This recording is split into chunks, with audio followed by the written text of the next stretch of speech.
Hello, everybody. Welcome to the Punch Up Pod with Lila and Pat. Happy Wednesday. We are so punctual. How are you, Pat? I'm great. We are crushing it. I pushed the button on time and everything this week. We showed up just where we're We're supposed to be. here. We got Give out of that man a bed. That's a raise. win. Left That is us a getting win. out of bed. Listen, knowing which day it is has become a true measure of where my brain is for the day. You know, like some days it's hard to remember. Yeah, it is. Doing the 2 shows a week, it's kind of, is it Sunday or Wednesday every time for me? Every time. Same. It's bizarre. No more lazy weekends. Getting up and Yeah. working. No, it's good. It gives me some purpose on Sundays instead of just watching football, which I never would do, but eating all the snacks that come with watching football all day. Yeah, I've been doing a lot of the eating the snacks part too. Yeah. How are you? I think you have a strike story to share with us. Oh today. yeah. I forgot I was going to mention it. If it looks like I have chocolate on my face or something I can wipe off, no. Strike was biting my hand and I was on the couch and I leaned over and I said, I tried to intimidate her because sometimes I'll just hunch up big and then she'll get back and act like she's going to pounce on me, but it gets her to stop biting me. Right. And I leaned over and I said, "What are you going to do?" And then she plunged in my face and scratched the shit out of me. So that's what she's going to do. So she's just tussling with the strike. Was she tussling? Was that what the whole deal was? She, I don't know. But she gouged me pretty good. She cut my lip and the cuts on the lips are awful. Yeah, actually, those are rough. Well, I'm sorry. That's doesn't okay. Look like chocolate to me, but it does remind me of the video we showed where parents pretended that they were smudging the poop on the kids, and it was really peanut butter and Nutella or whatever. And I don't know why, but that cracks me up every time. Poo humor, scatological humor is hilarious. How's your world? Oh, it's fine. Let's move on. No, it's fine. It's all good. All good. All right. Cheers to our wonderful pup members, heroes and sheroes. We love and adore you guys, and it's really fun to hang out here with you a couple times a week. We're in talks to try to even expand more. What's better than 2 shows a week? If 7. Less is more.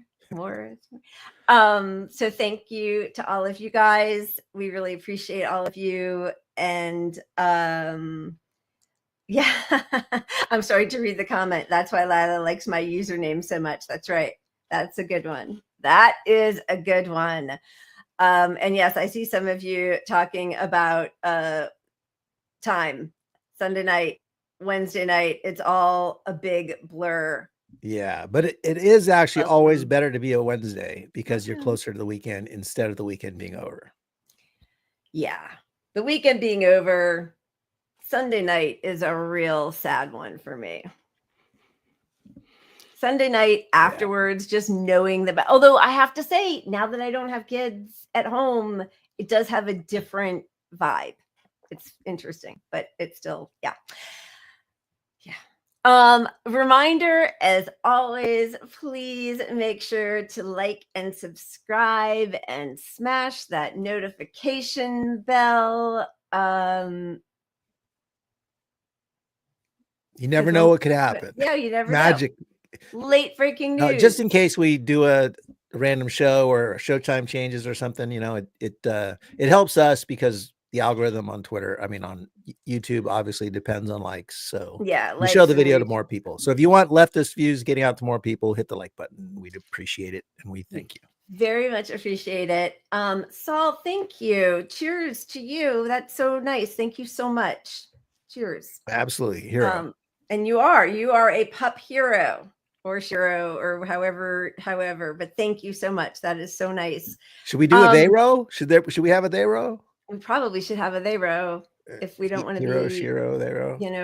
It's been really fascinating, I have to say, and I know we're going to talk about it, but boy, how quickly libs have decided they no longer need to even pretend to care about marginalized communities. They are just loving it. They're like, great, now it's done. We'll see you. You'll be deported. You'll be smushed in Gaza. You'll be no clean drinking water. Enjoy it. Like they've just like that. They're done. They're done. They use the R word, like it's everything. And I know you thought that maybe it was like a psyop kind of thing with the R word, but it's crazy to see how much they've embraced every part of the right. Well, it's just so clear when you can direct your anger at those people, you don't care about these marginalized groups much. Yeah. Like, because I couldn't just in anger lash out at a group for costing my party the election or something. Like, you can't. It's just, you don't really care about those people if you say those things. It's the craziest way to be transactional. I mean, it's so Trump, like empathy, solidarity. That's not transactional. It's like, we fight for things that we believe are just because we believe they're just, not because, oh, but then you need to fight for me, even if I'm doing something. Also, honestly, the thing with blaming voters, I will never understand that. It's evil. There's just something really evil about it, especially when your choice is Trump or genociders. Like, give me a break. I mean, the people saying you should call immigration on the parents of people on the right, like, that's just a next level. Like, so you're evil. It's just team evil. Which team you're on now? Yeah. Like, yeah. I mean, that's pretty much where it is. Yep. Never any recriminations for the people in power. It's just the most amazing thing. Let's do a cheers to the actual good people that I know of that were in the Biden administration. That's right. And who have since resigned, and they are calling Biden and his administration to task for their despicable foreign policy with Israel. 1 month ago, the Biden administration sent a letter to Israel stating that it had 30 days to improve humanitarian aid access to Gaza, or that there could be implications under U.S. law. The letter was acknowledging the extent of the humanitarian crisis in Gaza and that Israel was restricting U.S. humanitarian aid. Israel's systematic restriction of food, water, and medicine to civilians in dire need, which has been recognized by international tribunals and countless experts as part of an ethnic cleansing and genocide of the Palestinian people. There is no provision in U.S. or international law that allows extra time to starve people. Joe Biden's administration has repeatedly put Israel's interests over the interests of the American people. Even at the expense of not enforcing our own laws. That's why I resigned from the State Department. The State Department. State Department. The State Department's Diplomatic Corps. The Department of Education. The Department of the Interior. Army. Department of the Interior. Department of the Air Force. USAID. I resigned because I couldn't bear to watch our government bankroll the devastation and ethnic cleansing of the Palestinian people. Distort and deny facts on the ground in order to circumvent U.S. and international law. Spark hatred against communities here at home. Undermining our standing around the world while threatening our own U.S. national security. Put our troops in harm's way for a foreign leader's benefit. Make us look like hypocrites in the eyes of the world. Enough is enough. That's why today we are calling on President Biden to acknowledge that Israel continues to impede life-saving aid to Gaza. We are calling on President Biden to keep his 30-day promise. To uphold U.S. law. Halt U.S. weapon sales to Israel. Stop the spread of the conflict and look out for America. You are still the president. It's not too late for you to do the right thing. For the Palestinian people. For the hostages. For humanitarian aid workers. For Muslim Americans. For Jewish Americans. For Arab Americans. For your legacy. For America. For America. For America. For America. For America. For America. For America. For America.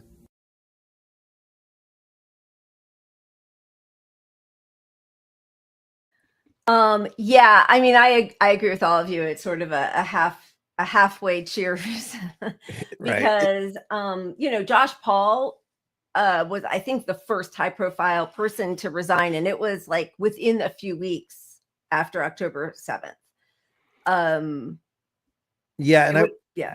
Well, I agree with you and with what everybody's saying in the chat, because look, it's a big thing that they're doing it. That's the one thing that matters. It's getting some attention. But also, if you'd done this 9 months ago, a year ago, 6 months ago, you could have had some action. And also the fact that you're doing this as the administration is leaving gets you out of working for the Trump administration too, which might have been your plan to leave because you didn't want to tolerate another. So all of those people have resigned.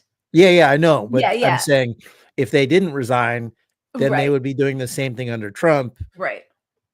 And, Right. Trump's chaos and whatnot. Yeah. And so, it But is. yeah, it would have been nice to have more cohesion amongst this group and forceful rhetoric like this, not waiting until after the election, which of course was the whole plan with the 30 days, right?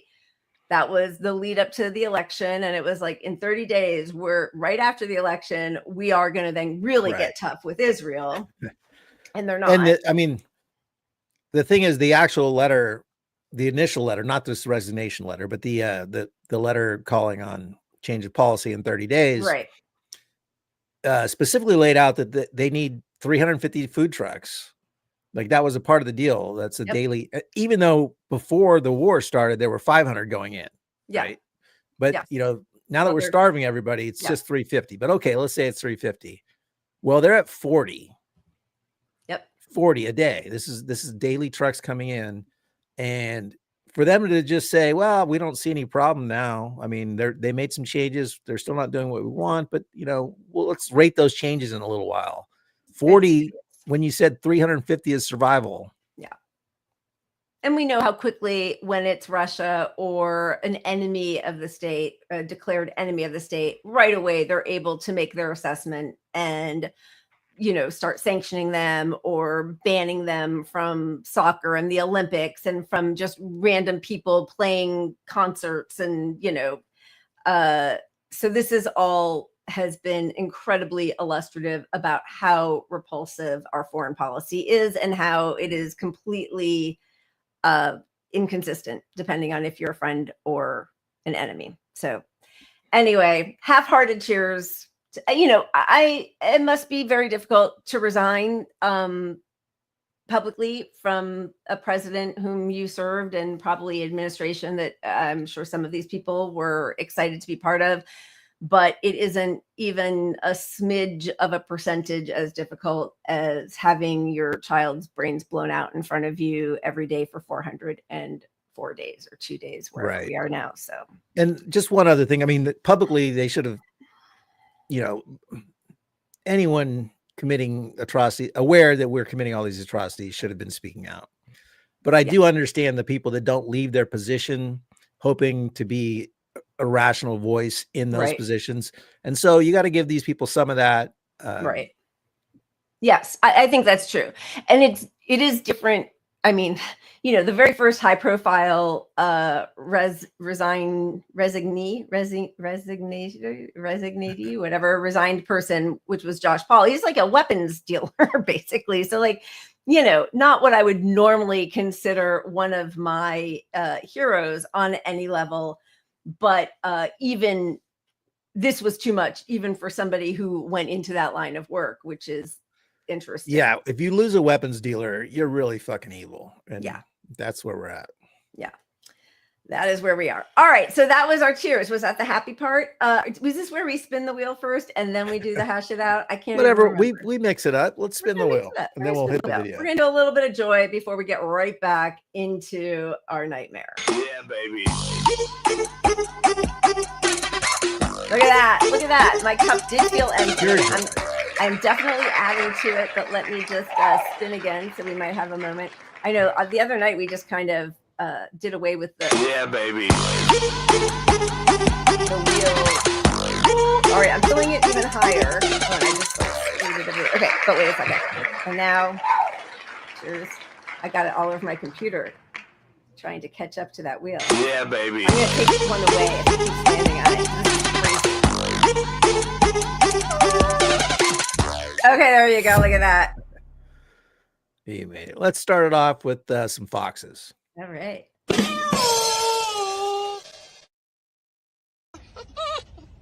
Cleo, why don't you want to use a broken pencil? 'Cause there's no point.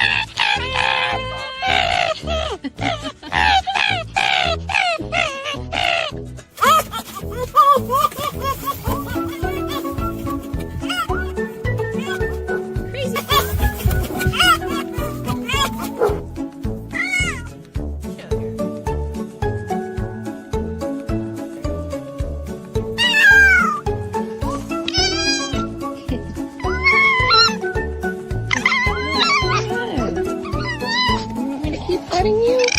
Look at that nose wrinkle. Look at that good nose wrinkle.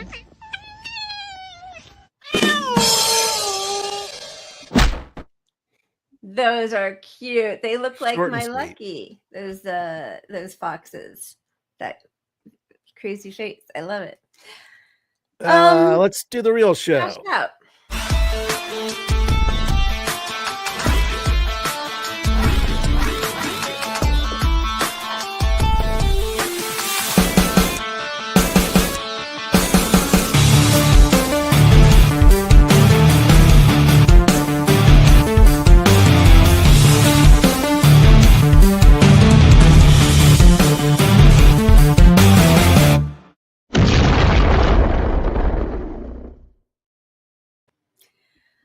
All right. Oh, I didn't know that. Foxes are more closely related to cats than they are dogs. Interesting.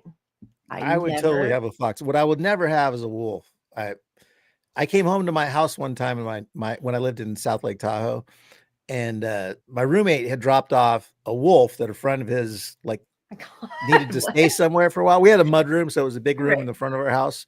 Yeah. And there were sliding doors.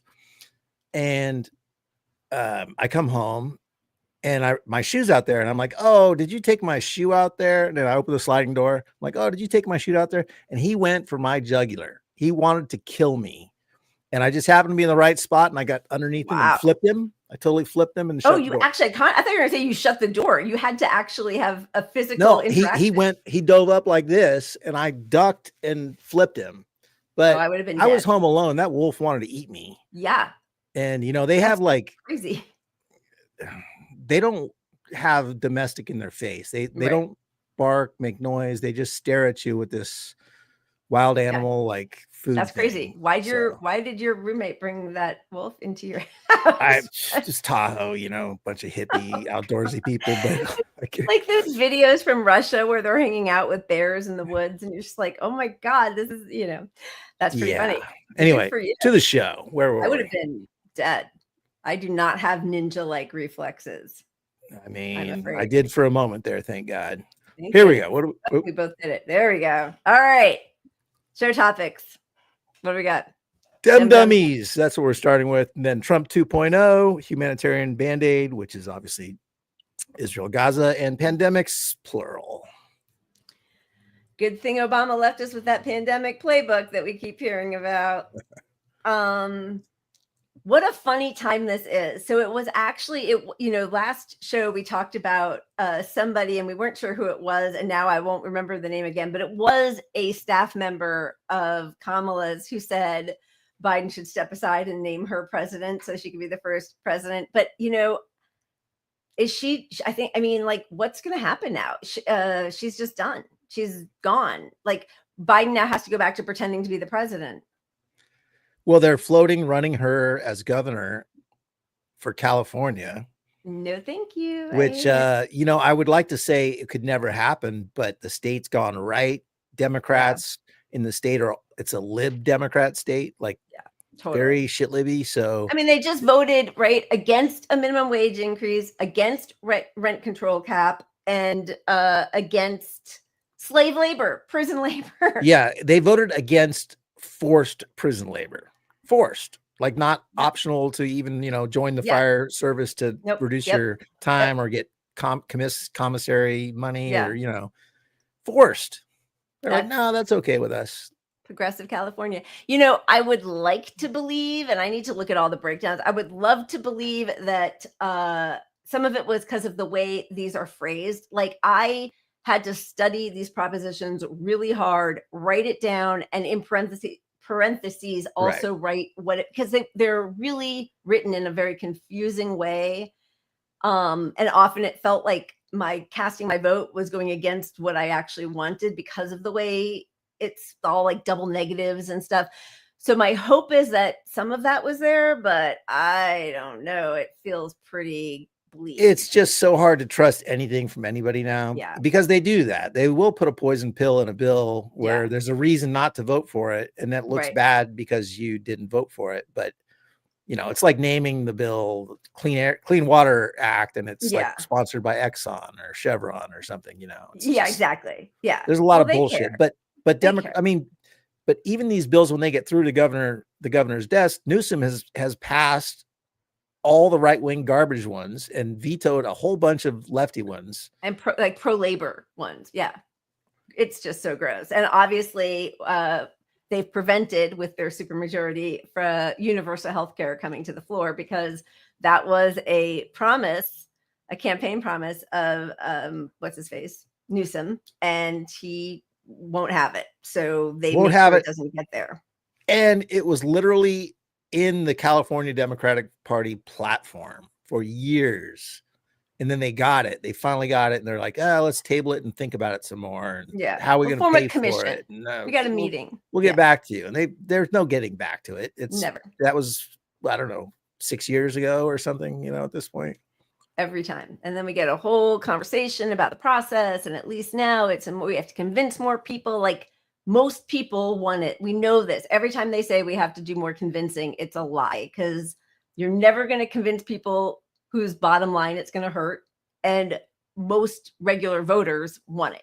So you either go against your donors or you go against your constituency. And we know which way they always lean. Yes, the runs. Butch Ware has also announced that he will be running for California governor. We will, I'm sure, have to break that down at some point. There's not a ton to say yet because it was just a tweet. And I know for a lot of people, I don't know if he blocked people, but he turned off replies, right? Yeah, so he got into it with he stepped into it with some trans issue stuff. And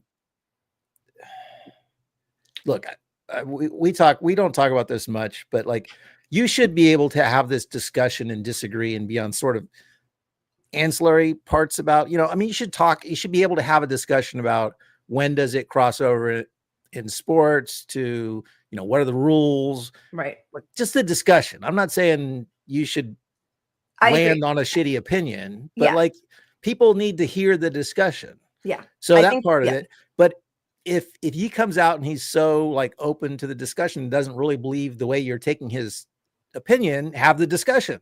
Yeah, exactly. And I mean, I think he said that it was an interview that was out of cut context in a deceiving way.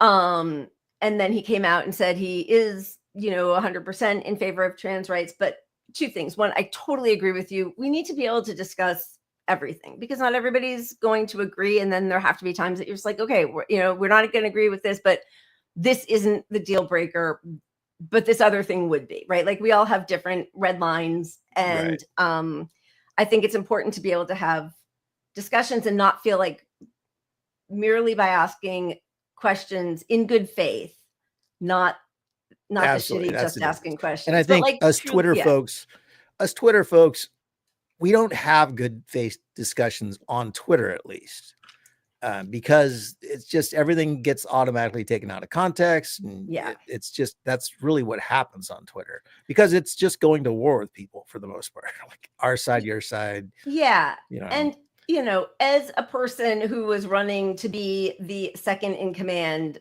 for Jill Stein and the Green Party, I think blocking comments, and I understand not being willing to engage with every single comment. Like, I would hope that a person who wants that level of responsibility doesn't have time actually to engage with all the replies, right?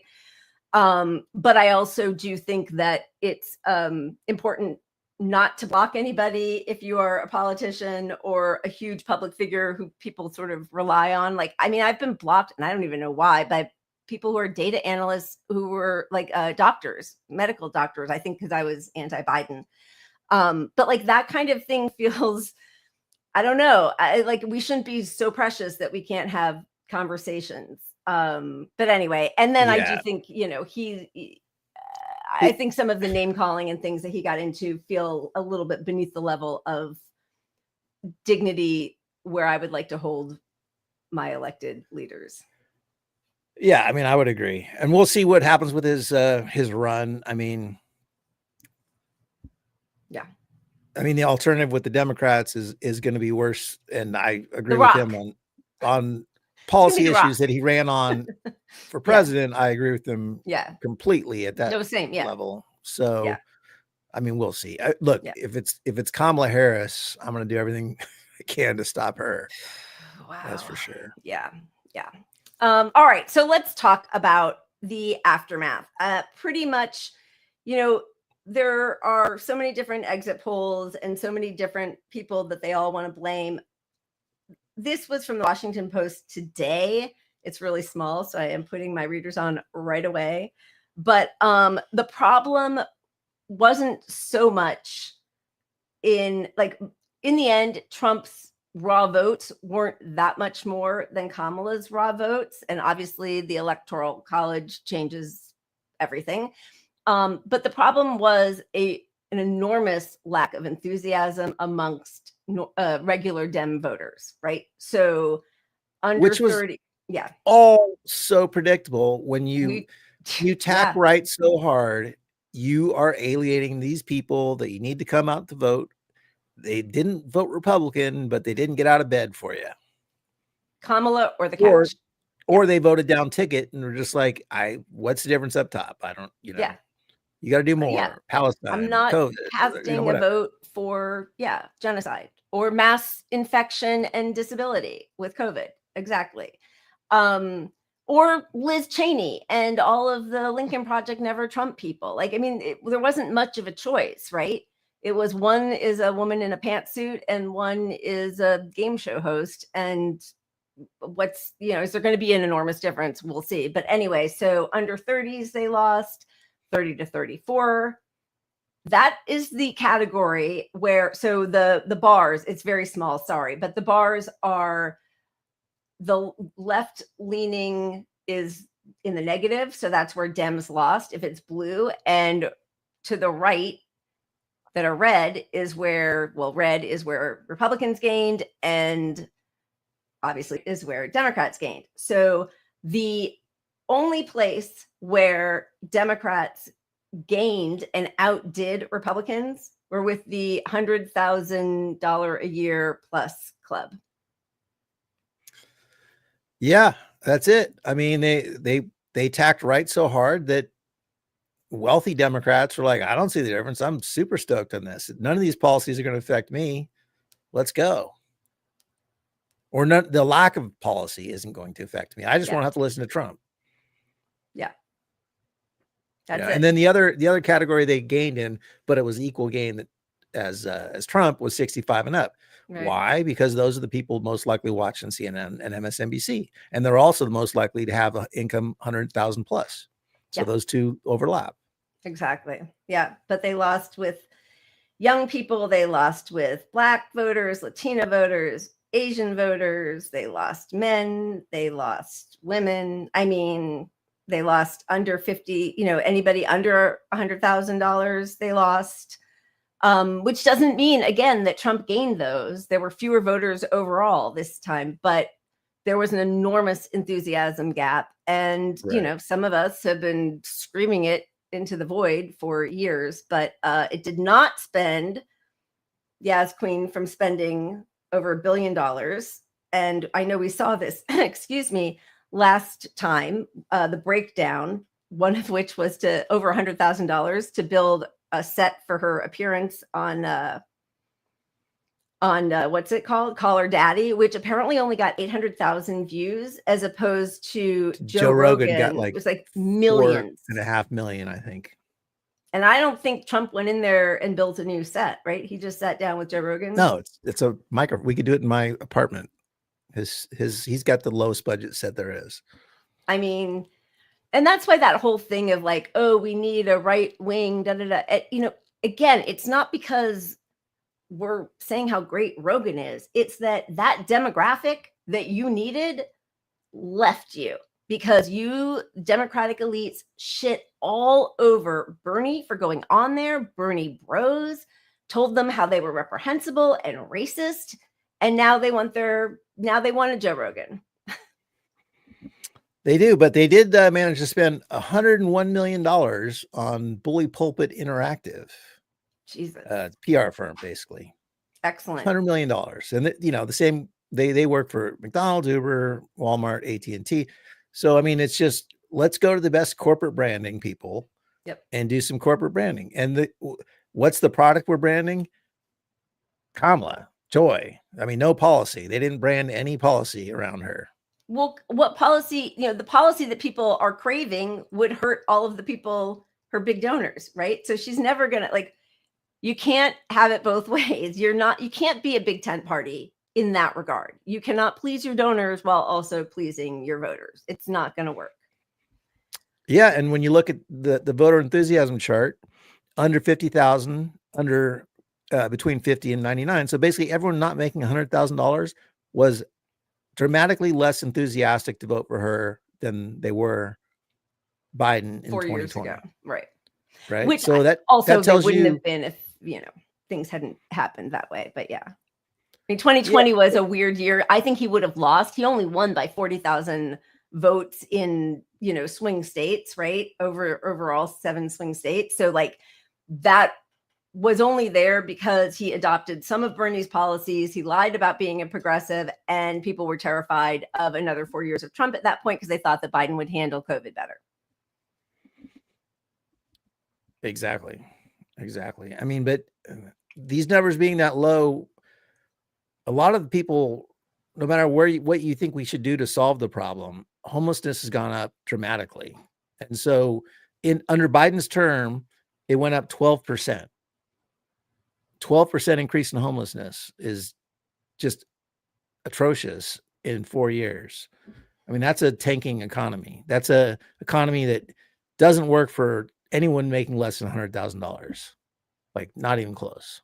I mean, but this is, we showed this a couple days ago, but this is one of Steven Semler's graphs, but poverty to increased 67% in the past 3 years.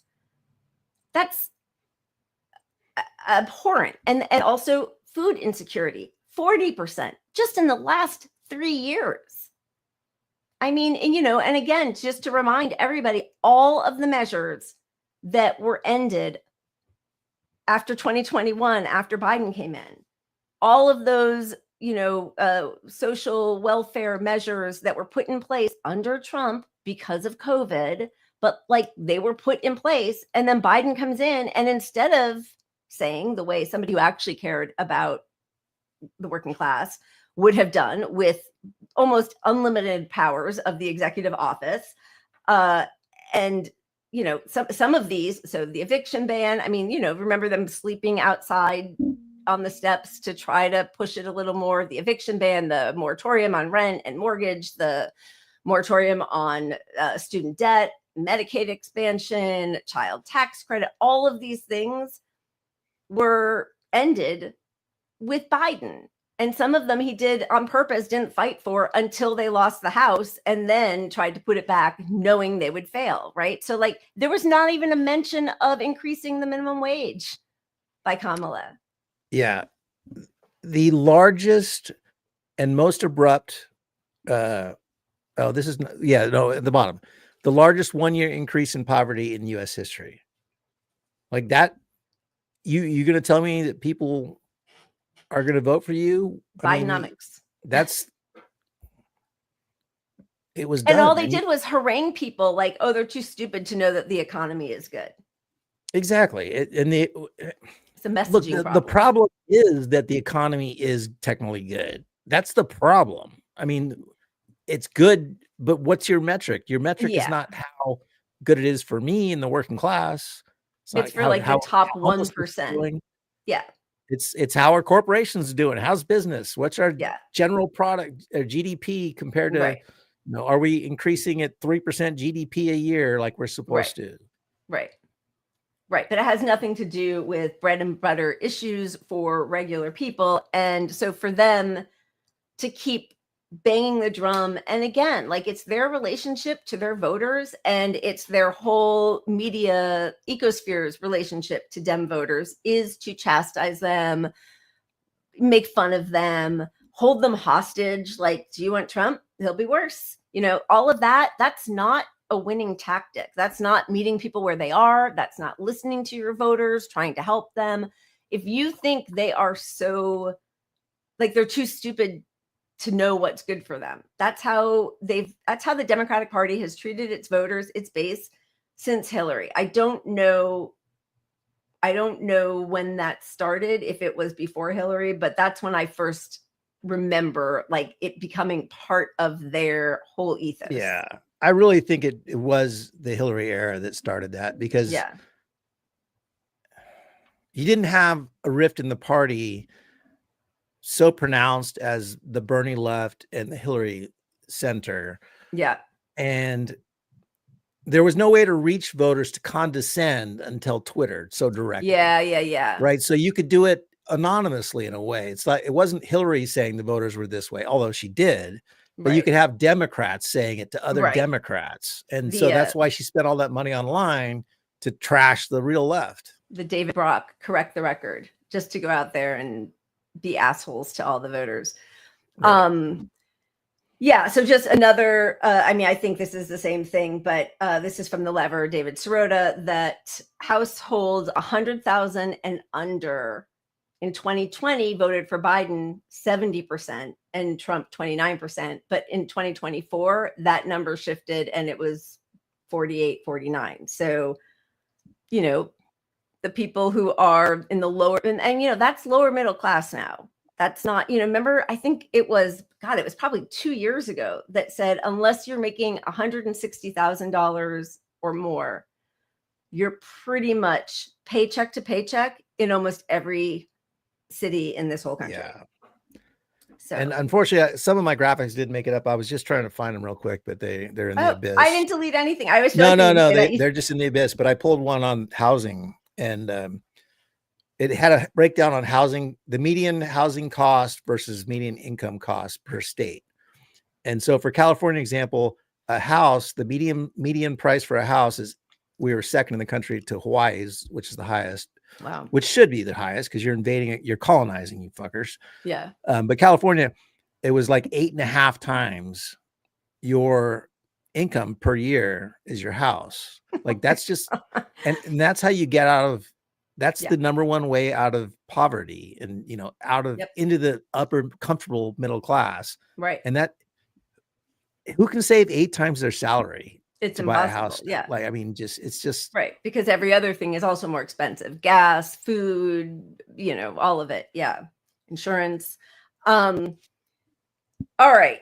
So moving on to the post-mortem on 2024's election. Do you want to talk about which part? The new Bernie, the new appeal of Bernie to these people who despise him. It's such a mix. Like they're trotting Bernie out again to say that the party should go left, and Bernie's being very critical of the Democratic Party, which I appreciate. But then maybe you shouldn't have endorsed Biden first, and you shouldn't have endorsed Kamala first. Maybe you should have demanded a primary. Maybe you shouldn't co-sign. Don't say that they're most progressive Israel policy. Since FDR. Yeah. Yeah. So he goes from Biden is the most FDR-like president in his lifetime since you know, whatever, since FDR to speaking truth about how the Democratic Party's abandoned the middle class and hasn't fought for a minimum wage, which I agree with. Let's just show his clip. Yeah. Well, as you know, your statement was met with some sharp reaction as well. This is what Speaker Emerita Nancy Pelosi had to say. Take a look. I'll get your reaction on the other side. Bernie Sanders has not won.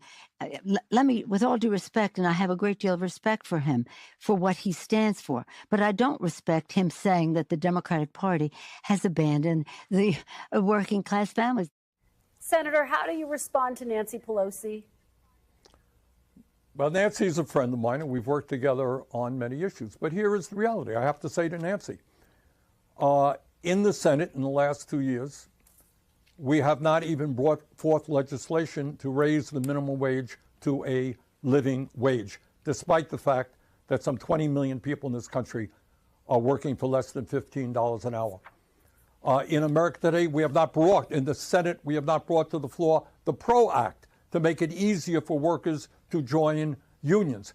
We're not talking about defined benefit pension plans so that our elderly can retire with security. We're not talking about lifting the cap on Social Security so that we can extend the solvency of Social Security and raise benefits. Bottom line, if you're an average working person out there, do you really think that the Democratic Party is going to the mats, taking on powerful special interests and fighting for you?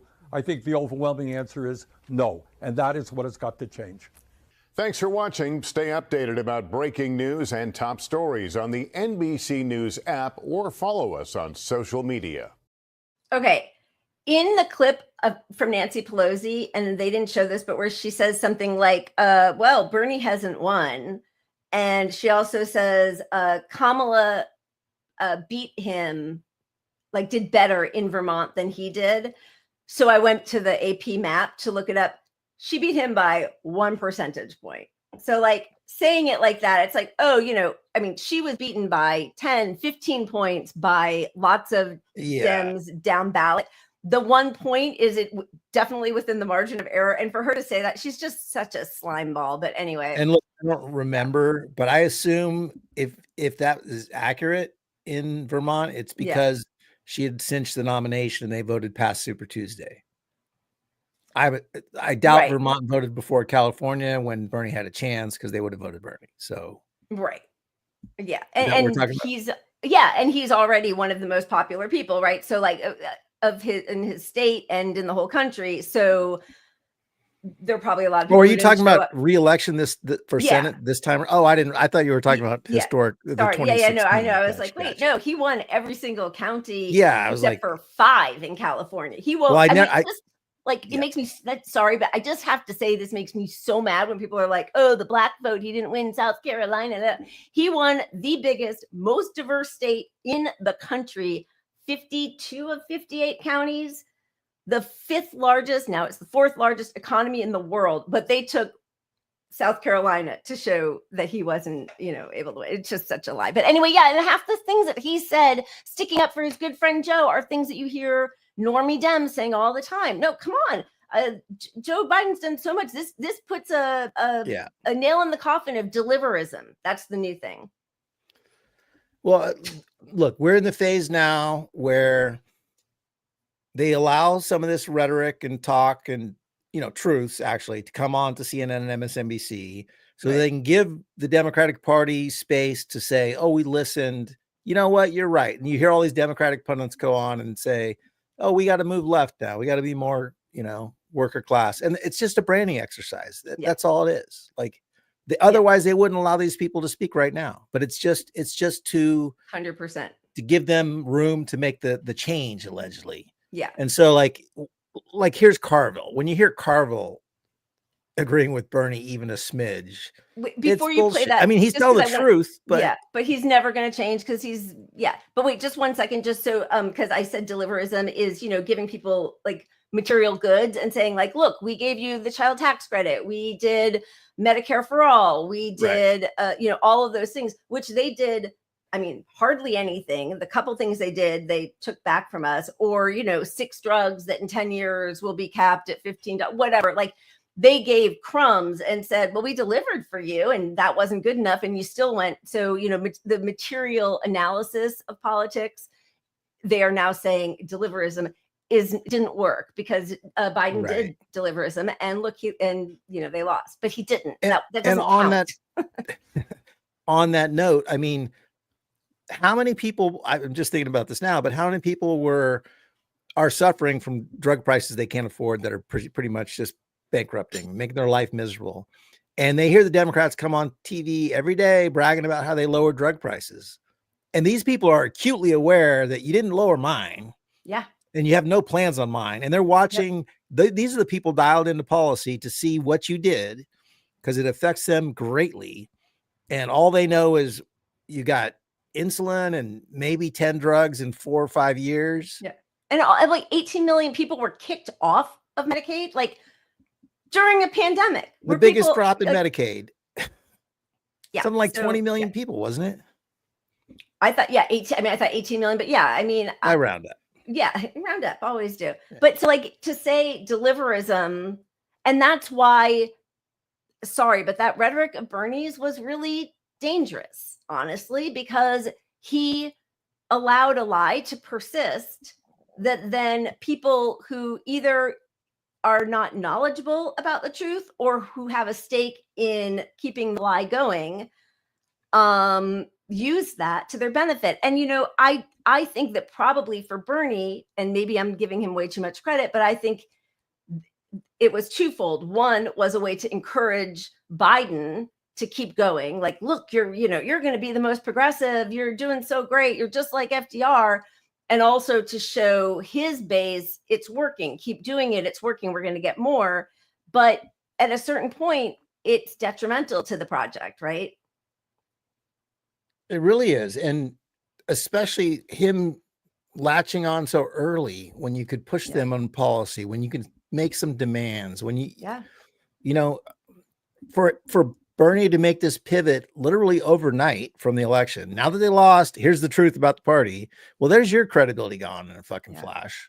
I mean, he wrote that one op-ed with Kamala saying, I don't think she's going to win if she does not embrace working class politics and progressive policies and stuff. He did do that, but everybody lambasted him and see, he's such a sexist. I mean, like they have all of their ammunition ready to go. So yeah, but stay. You're not a Democrat, Bernie. Yeah, you're not a Democrat. Courage. Yeah, welcome their hatred. Come back to being on the outside, lecturing your own party in power. Welcome their hatred. Okay, let's see your favorite and mine, James Carville. So you, as Mr. It's the Economy Stupid, was this an economy election? And if so, is Sanders right that on populist, working class, kitchen table issues, the Dems didn't do enough? Well, what he is not right about it, Democrats have done a number of things for working people. I mean, Obamacare expanded health care for 23 million more people than had it before. A lot of things in President Biden's Build Back Better program created millions of jobs for working people. But I think Senator Sanders has some of a point here. And that is, there were things we could have run on harder that have effect. The minimum wage. It passes everywhere by 70%. I mean, I know that President Biden was for it and Harris was for it, but we didn't put it front and center. What about taxing the incomes over $400,000 and taking that money and put it in a first-time home buyer's mortgage relief fund?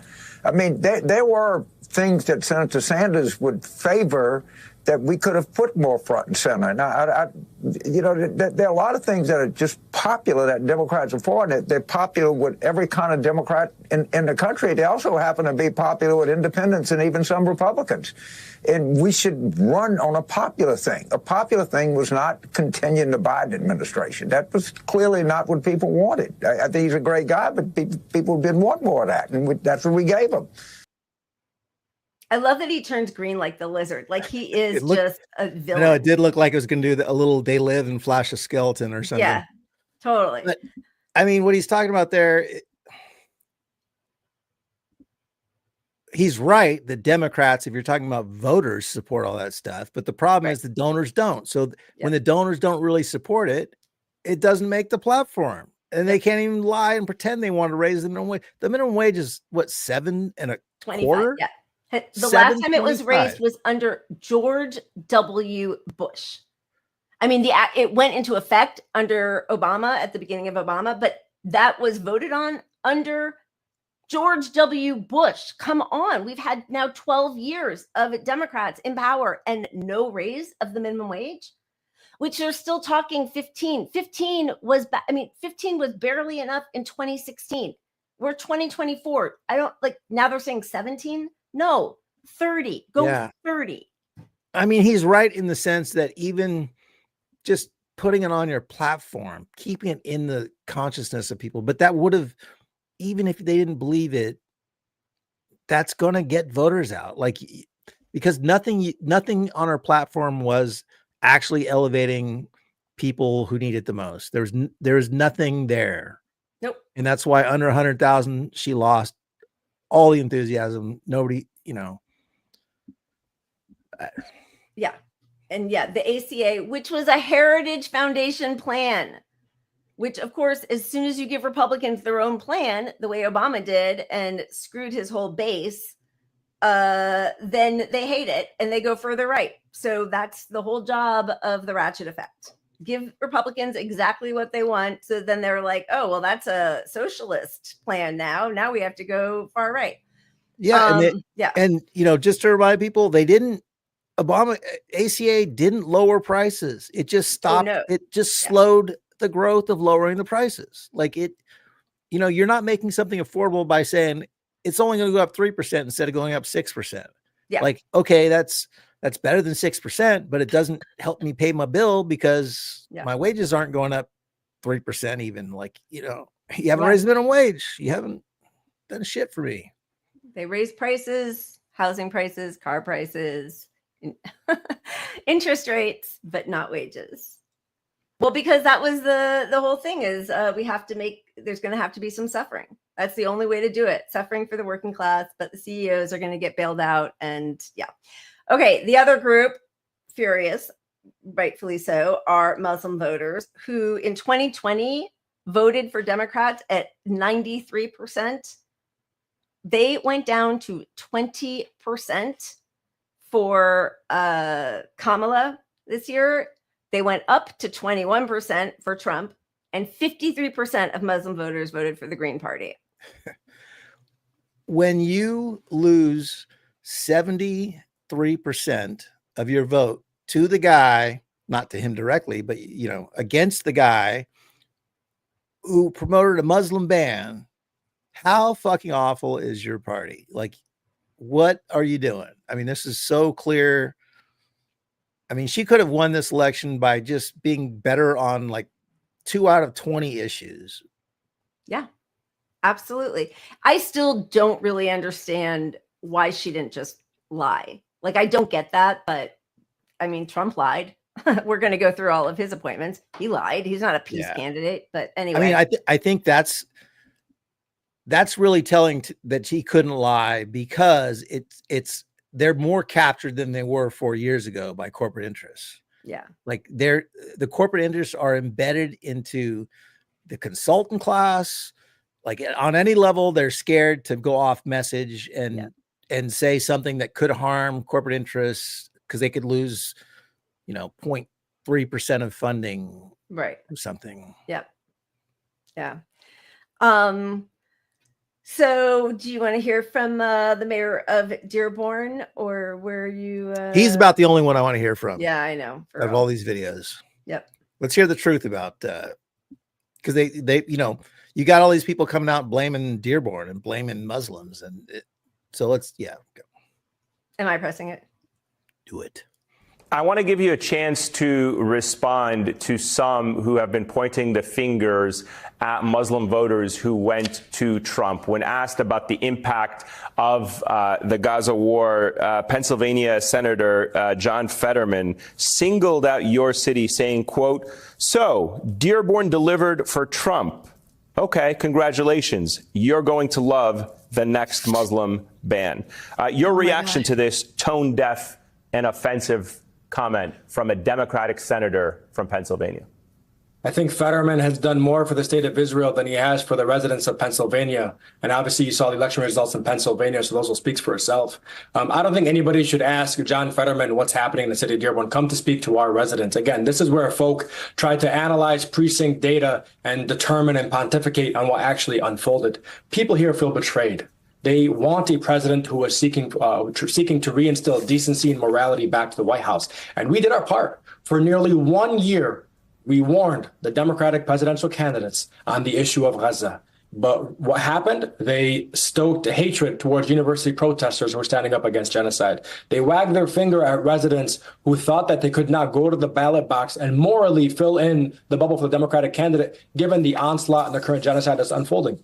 The ethnic cleansing and North Gaza that's happening right now, that's happening under the current Democratic president. The nearly over 100,000, few 100,000 killed or injured and the millions displaced, that's happening currently under the current Democratic president. And so don't come to us and tell us about things would be different after they assume office. Tell us today why it was worth the risk of a Donald Trump presidency for you to stand in strong alignment with Benjamin Netanyahu and his cabinet of war criminals. And that was not a question that they could provide an answer to. Here. It's the genocide, stupid. Truly. And just to see, like, I mean, these aren't exactly, these aren't elected Democrats, but they are, they are like part of the consultant class and part of the media bubble.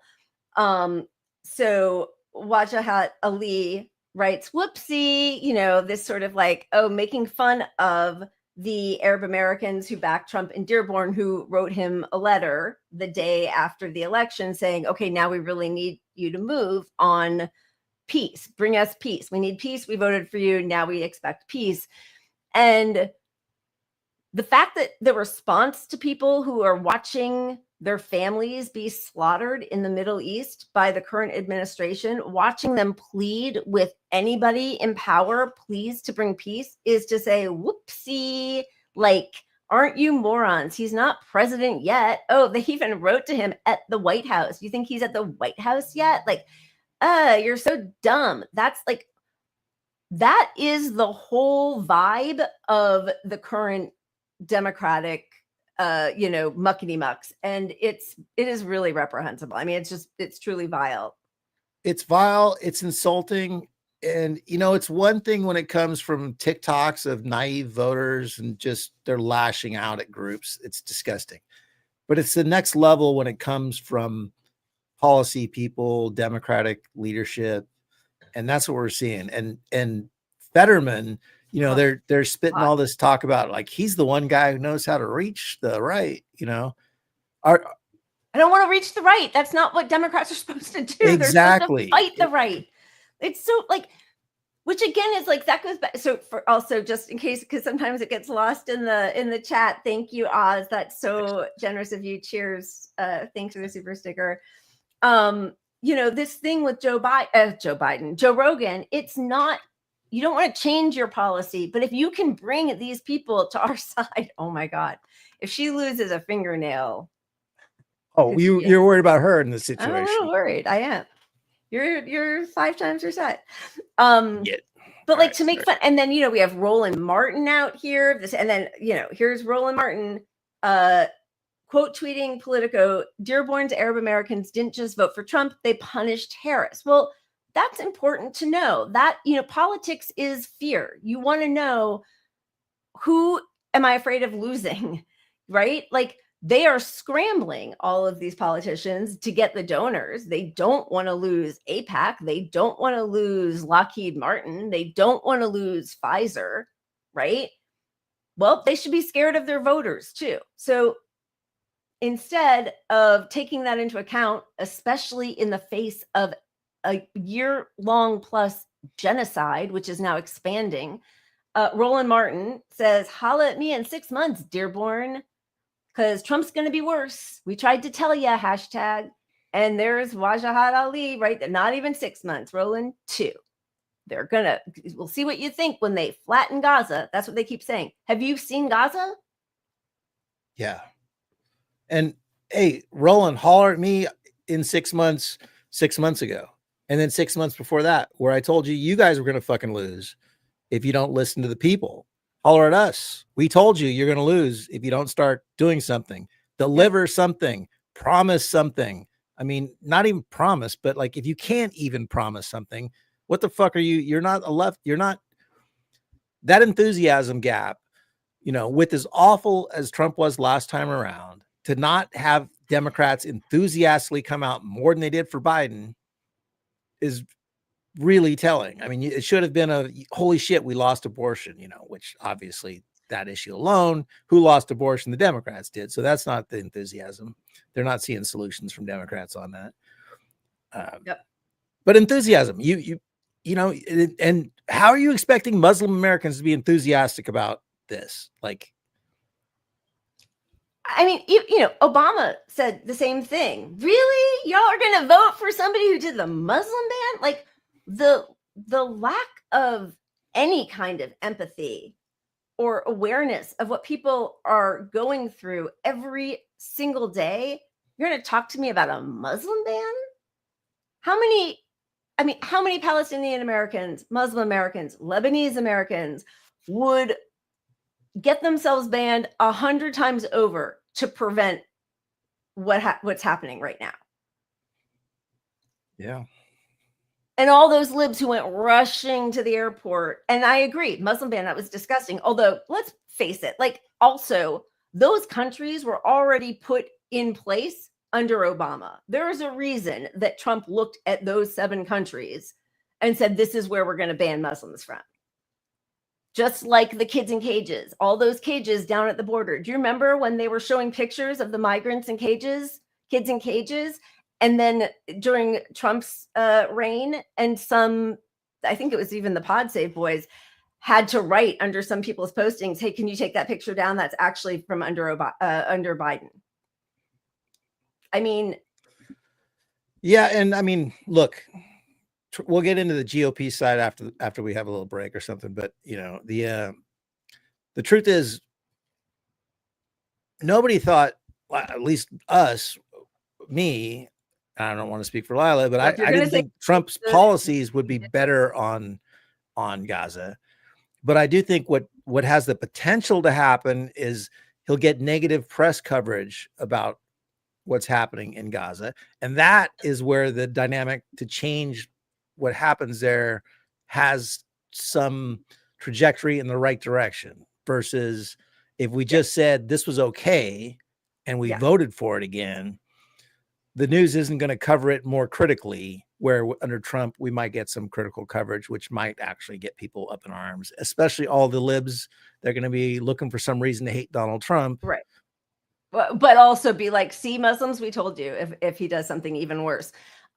Which, but the other thing is, Republicans are, sorry, we put that up there and then said, thank you, Zaina, that's so sweet of you, thank you. Come on, guys, the Dems have to become Republicans to beat Republicans. At least then Dems have power. Duh. I know, it's like, well, so if Dems win by becoming Republicans, we all lose twice as hard, either which way.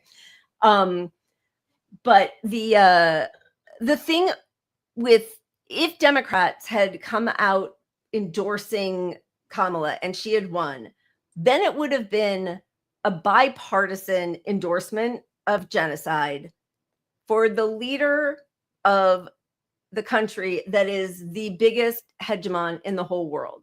And so then our democratically elected leader would have the sanctioning of her voters who said, yep, with genocide, we prefer you, we like you. So that's one thing that would have been, I think, even more dangerous on some level than Trump winning right now. The other thing is, and I think it was Jeremy Scahill who said this, is that could have been me. If it's brilliant, it's something really brilliant. It was either you or Jeremy. It was Scahill. me. No, listen, you or said Chomsky. I don't know. Chomsky. Yeah, it was one of them. But that he's a circuit breaker, and I do think that whether or not it happens that way, there is a feeling that, like, Tiffany Trump is married to a Lebanese American man, and her father, I think, is some huge businessman, but like, he wants this to end. And as we know, like, Trump doesn't like to be unpopular with the people he likes or wants approval of. And both if, most of the country is railing against him and the media is railing against him and people in his family are, there's a chance that it's not because he has any respect for Palestinians or cares about world peace, or like, he doesn't have an ideology except for he wants more money and big gold buildings. But I could see him doing something unexpected. And I think some people were just counting on that also. Yeah, I think so. And I think another piece is, look, long term,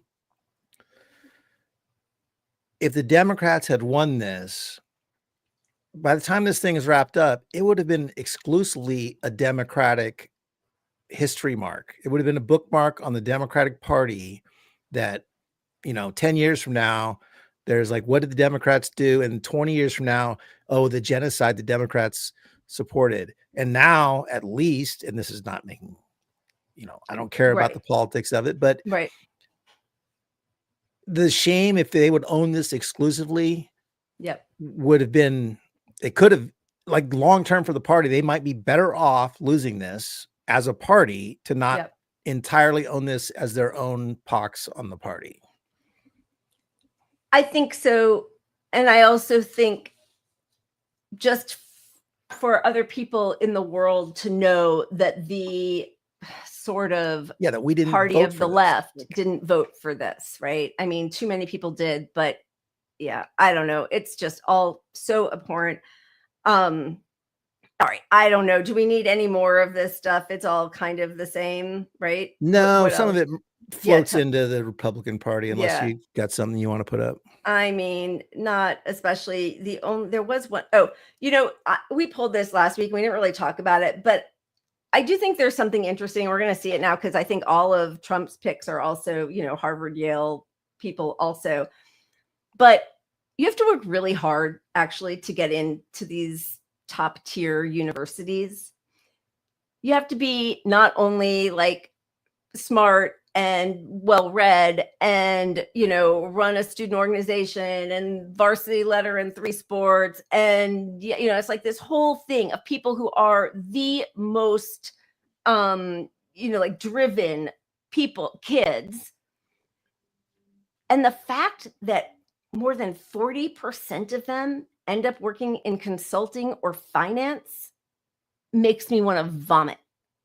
Like, that's where you're going to put all this brilliant energy of people, kids who want to change the world. And what are they going to do? They're going to see if they can get a job with McKinsey and, fix bread prices or, be part of some hedge fund bullshit.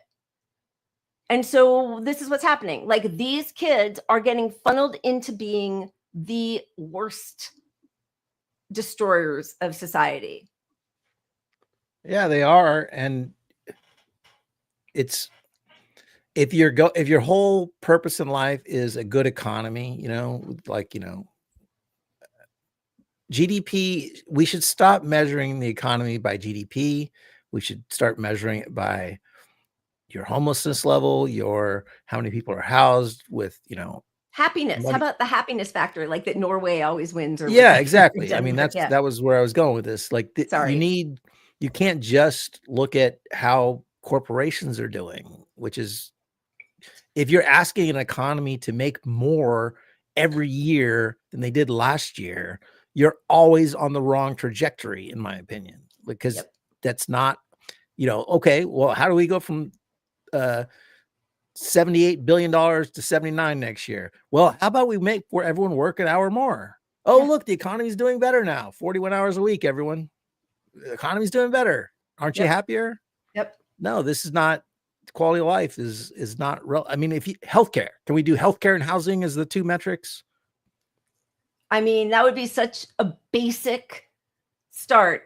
And yet we were told that was, magical pony thinking, and then wasn't even part of the platform 8 years later. Yeah. All right. We're moving on, right? So we're gonna have we both did it at the same time. Sorry, look at us. I know, we're like in sync right there. Okay. We're so in sync. Yeah, baby. Although you produced it, I'm lying, Clint, but I am gonna read my class. I don't even remember what we put up. I pulled 1 million of these for our election show that we didn't get to. So, let's have some fun with this one. Loose cunt. Hugh Janus, I'm on to you. Buster Cherry, happy birthday. Great to see you here. Dixie Normus. But I will say the name, Craven Moorhead. So, Vandercox, I see you. Shout to Mike Hunt, happy birthday. Drew Peacock. Eating Beaver. Eileen Ulick, I see you. Jack Mayhoffer, happy Scoops, Drew Peebles. Mike Hockner, happy birthday. Phil McCrevis, 20. Oliver Kloshoff. Phil McCracken, happy Dixie Wreck. And Hugh Janus tapping at my leaderboard. Not Colonel Angus. Sleepy Joe. Yo, I didn't mean to say that. Genitalia, happy 1000. You totally got me with that name. So Fonda Cox, happy birthday to you.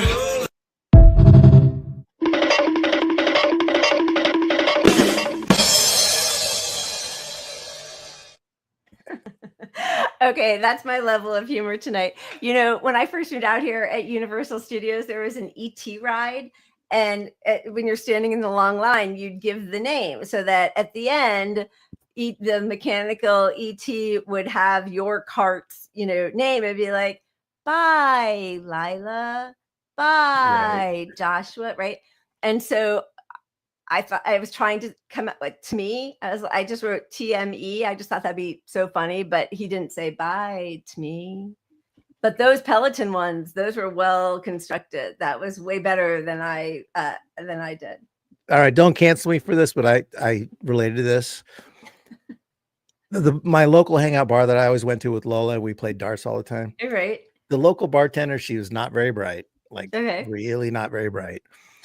And for some reason, she thought my name was Max, and I'd been going there forever. And she said, "What's your last name?" And we'd been drinking. So I was like, Package. And so she really thought my name was Max Package for a long time.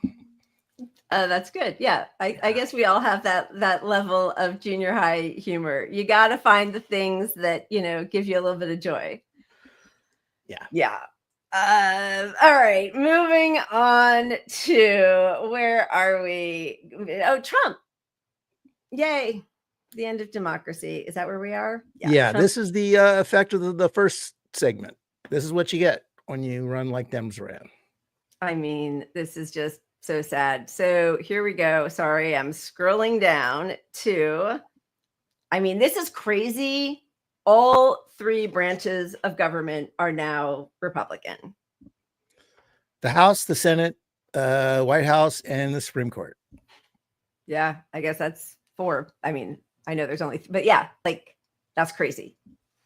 It is. And, we've got these great appointments we're going to go through a little bit. Oh my God. Good old Matt Gaetz moving up in the world. Yep. Matt Gaetz, stunning and provocative mood that puts a fierce, I'm going to have to put my readers on, fierce partisan in position to execute President-elect Donald Trump's vow to exact retribution on officials who prosecuted him. And let's not forget that he was investigated himself and for pretty much a dirtbag. Sexual assault, right? The underage staffer, I think, right? I don't know. I don't but not just one. No, I know, but it was a lot of stuff that was really revolting. So that is Attorney General. One of the most powerful positions, because you get to decide, you can drop cases. You have all the power to say, we're not prosecuting these cases. See Kamala Harris, who. Exactly. Or you can do what George W. Bush's attorney general worked really hard at, which was to justify torture, right? It's the swamp continues with this lady, Kristi Noem, who in March introduced a bill cracking down on criticism of Israel on the grounds of ensuring the security of God's chosen people.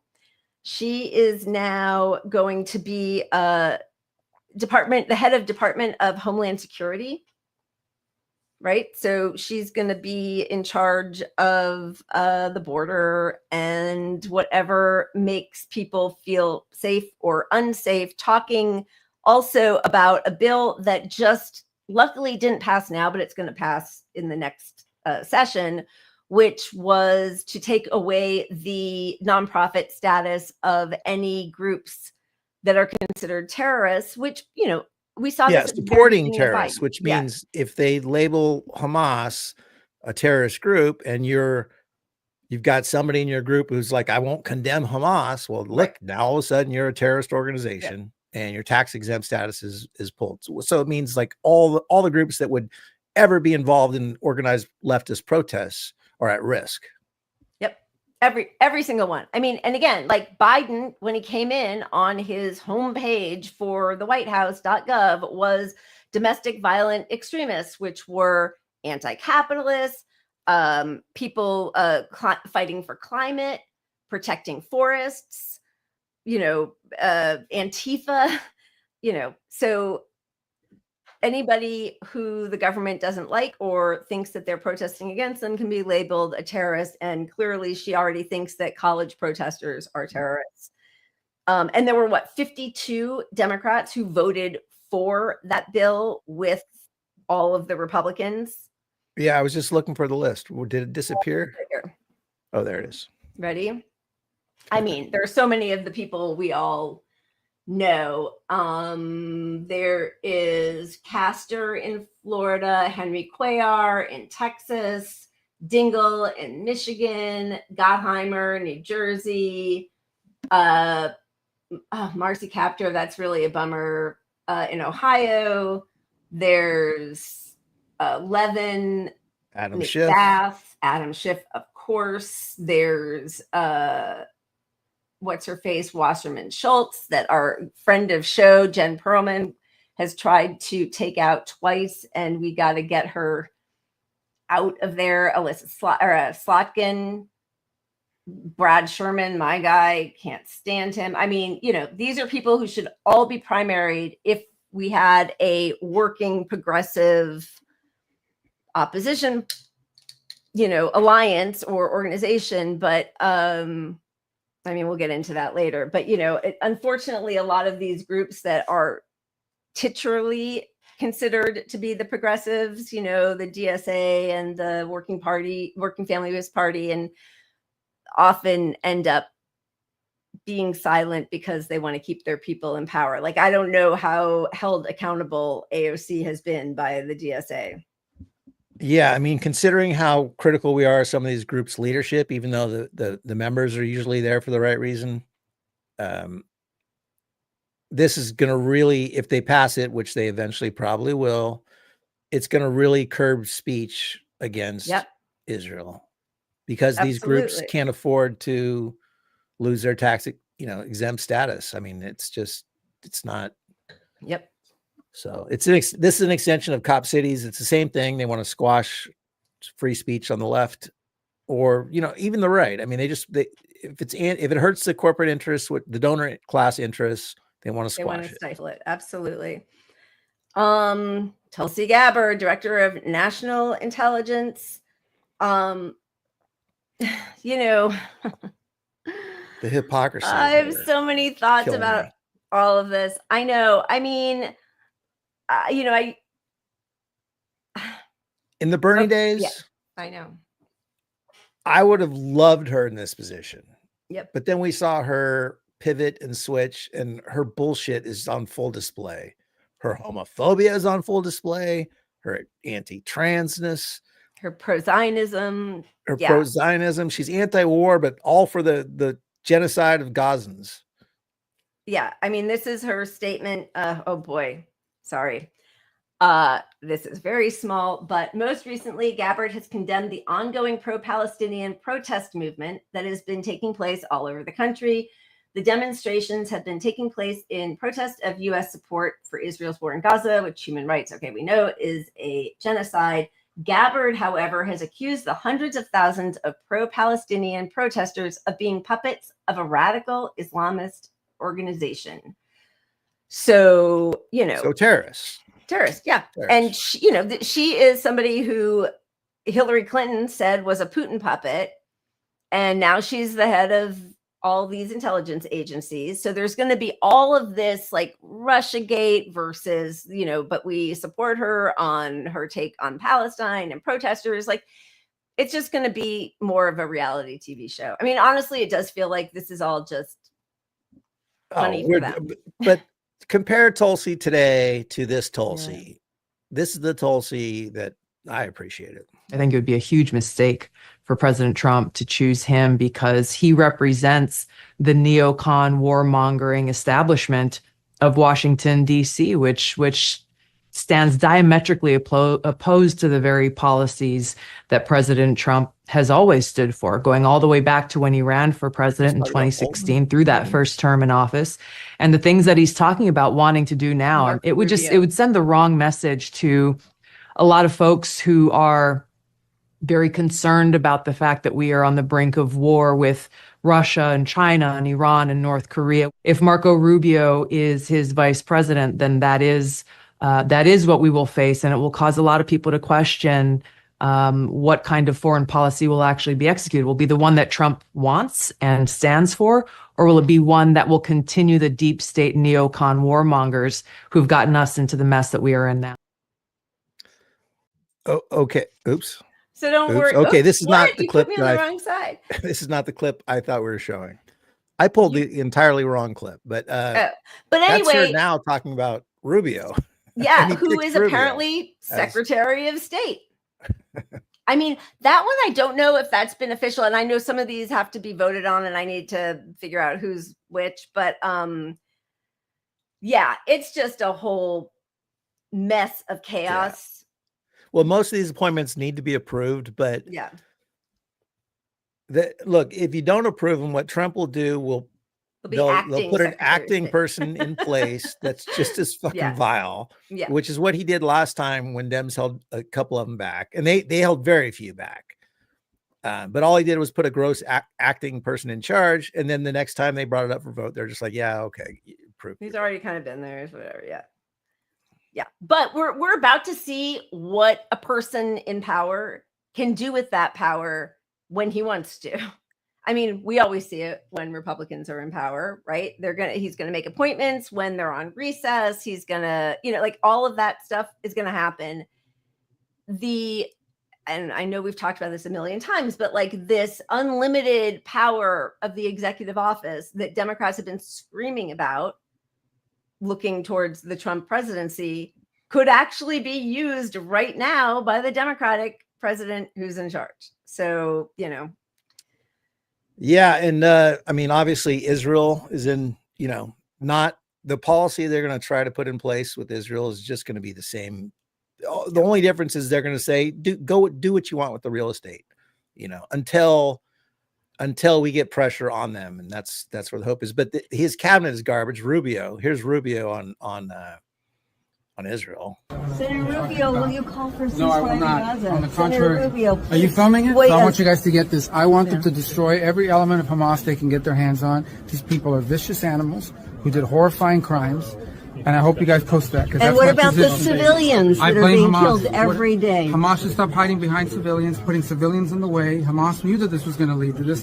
So Hamas should stop building their military installations underneath hospitals. So you don't care that 15,000 have died? You don't care about the babies that are being killed every day? I think it's horrifying. I think it's terrible, and I think Hamas is 100% to blame. That's what I think. Make sure you post that, please. Why'd you make me hit you? And I mean, State. Just roll with that to Huckabee, who they put in charge. He's going to be the ambassador to Israel. Jesus. And I love bringing God into stuff. I mean, if there's one thing I love, it's that. Well, in politics. Oops. No, it's just important in politics always to bring God and the Bible into it. Very important. And so for 44 years, I've been coming to Israel, and I've seen God take this country and do amazing things here. And really, the only explanation for Israel, I tell people when I bring them here and they've never been before, I tell them, I said, if this is your first time, you have no context. But let me say to you, this is a fulfillment of prophecy. Yes. Ezekiel 37, the dry bones live again. And the desert is blooming right before our eyes. The desert is blooming here. And the only explanation for the extraordinary explosion economically and even agriculturally of this land is that God has his hand on it. What happens next? It's about the end times. And quite frankly, some of us think we may just be living in them. So, Max Lucado, so good to see you. Thanks for joining us, and welcome as we talk about the end of the world. I can't watch any more of that. I won't suffer. The end of the world. The guy's book is about how the end of the world isn't as scary as you think. Well, especially where because this goes they're on going to to. go to the good place, and the Jews in Israel will all go to hell because they're not part of the salvation. But they need to die in order for the salvation to happen. The only group that anti-Semites hate more than Jews are anti-Zionists. And Huckabee he's a radical Zionist. Like he would do the what are the tours called where you go like the birthright kind of stuff? No. Yeah, he ran some of those. Are you serious? He took people to Israel on birthright tours. Like I think he raised funding for them. He's heavily involved in the birthright tours though. That's crazy. I mean, I understand why that's kind of a good position for a guy like Huckabee in a way, because he's pro-Israel. I mean, but it shows you we're not going to stand up to him when you got a guy preaching God as the reason all this is happening. Yeah. It's but also like an anti-Semite on many levels, and also like Elise Stefanik being the U.S. ambassador to the UN now, right? Like she believes in the Great Replacement theory. She's an anti-Semite. I mean, she's anti anybody not white, but like she's an anti-Semite, but she's also oh God, this is the one I always get stuck on. It's always after my third glass of wine, virulently, strongly, Zionist, right? They go hand in hand. It's really pretty scary. Okay. It is kind of crazy that, Trump's got all the Nazi love. The white supremacists love him, and they've always hated Nazis. I mean, hated Jewish people. It's like they've been the scapegoats forever. So it's like such a conflicted mentality on the right, And to see that, Netanyahu cozies up to all these white supremacists is disgusting. It's wild. And then it crosses over into Ukraine even, it's like 100%. Yeah. Who are we here anymore? Lynn, thank you very much for the super chat. Cheers to you. Thank you. Cheers. Good reason to drink more beer. Yeah, I know. I need it. Should we keep going with his wonderful picks? We got a couple more of his lovely picks. So we could have shown some policy about this Pete. Well, I've already forgotten his last name. Oh, he's the Fox News guy. I had to write it down. Secretary of Defense. Hegseth. Here's our next Secretary of Defense. A well-groomed militia being necessary to the security of a free state, Pimping the right products. of the people to keep and bear arms while smelling great shall not be infringed. I don't mind those tweaks. You see, one-man army loves the country and makes damn good soap. I've used them all, and I love these new brands. Like Gunsmoke, smells like American firepower. Or Gurkha, refined bourbon and tobacco leaf. Or how about Patriot and the Pine Tar Bar? There's more of them, too. You can get them in a variety pack. Each of them shaped like a grenade, soap on a rope. The well-groomed militia. This 4th of July, join it at grenadesoap.com. That's the peace candidate.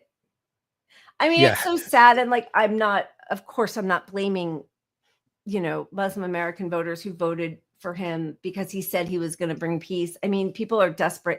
But like, this is so vile. This Fox News host is now going to be part of the administration is just vile. Not Washington. It is. No way, really. No, this is true. I watched the clip of them. I was debating which to pull, but I thought this one made him look stupid. The hand washing is bad, but I don't know. Disgusting. But, you go from being a pundit to Secretary of Defense. Are you fucking kidding me? You're going to be in charge of the military groups in this country? Yeah, he will be. He will run the Pentagon and active troops. That's who you want. That's their guy. Also, I think, and I mean, this is like, salacious, gossipy stuff, but like, do it. 3 wives, cheated on all of them.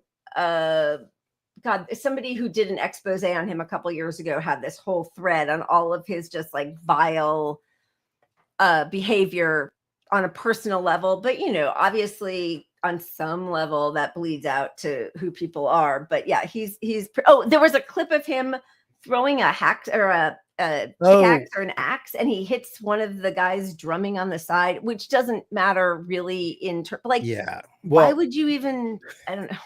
I saw that. So I've been axe throwing, there's a couple bars do it, Yeah.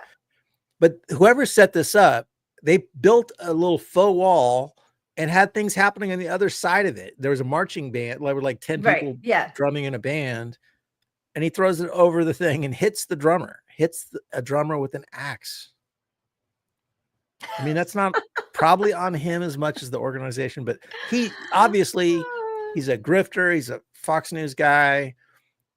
Look, if you're pimping soap, you probably shouldn't be in charge of the pimping grenade-shaped soap that smells like Patriot pine tar.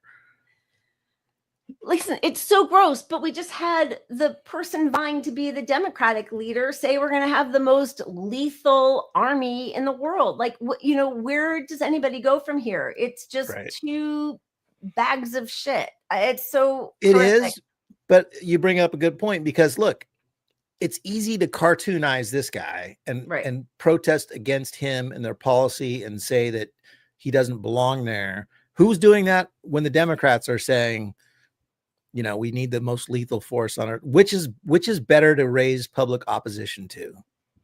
Well, listen, after just showing that Huckabee clip, right, where he doesn't even believe that there's no such thing as a Palestinian. We have Clinton, who said that the history of the Jewish people in Judaism in what is now the state of Israel is that Jews were there first before their faith existed, referring to Islam and Palestinian people. So like they were there before you guys even existed. And in the time of King David, you're going to start talking about the Bible. Southernmost tribes had Judea and Samaria, which is, again, that's, Mike Huckabee is like, we're taking over. The West Bank is going to be, it's the same thing. So like, I don't know. If you're going to refer to the Bible when you're talking during a genocide, but also, land disputes and occupation that's been going on for almost 80 years, where do you go from there? You want to talk about Epstein? You want to talk about corruption and taking money and destroying Haiti and destroying Libya? Like what? Like where do you go from here? And how, if you've ever tried to discuss something with someone super religious, you're not going to have a rational thought. You're not going to change their mind. And that's why you don't mix religion and politics, because I have to not rational. Convert you from your religious beliefs to not think that Israel's in the right on this. Yeah. But just back to that Clinton piece, just a reminder, that quote isn't like from back when Clinton was president 20 years ago. That was Kamala Harris's campaign pitch to win Muslim voters. Closing argument in Michigan. Yeah. Like 3 weeks ago. Yeah. Yeah. The flawless campaign sent him out there preaching God to Muslims, the Christian God to Muslims. Flawless. She had Beyonce and Queen Latifah. Okay. Flawless. How much better did you want her to do? This whole party needs to be burned to the ground. Their one job is to be the opposition to Republicans.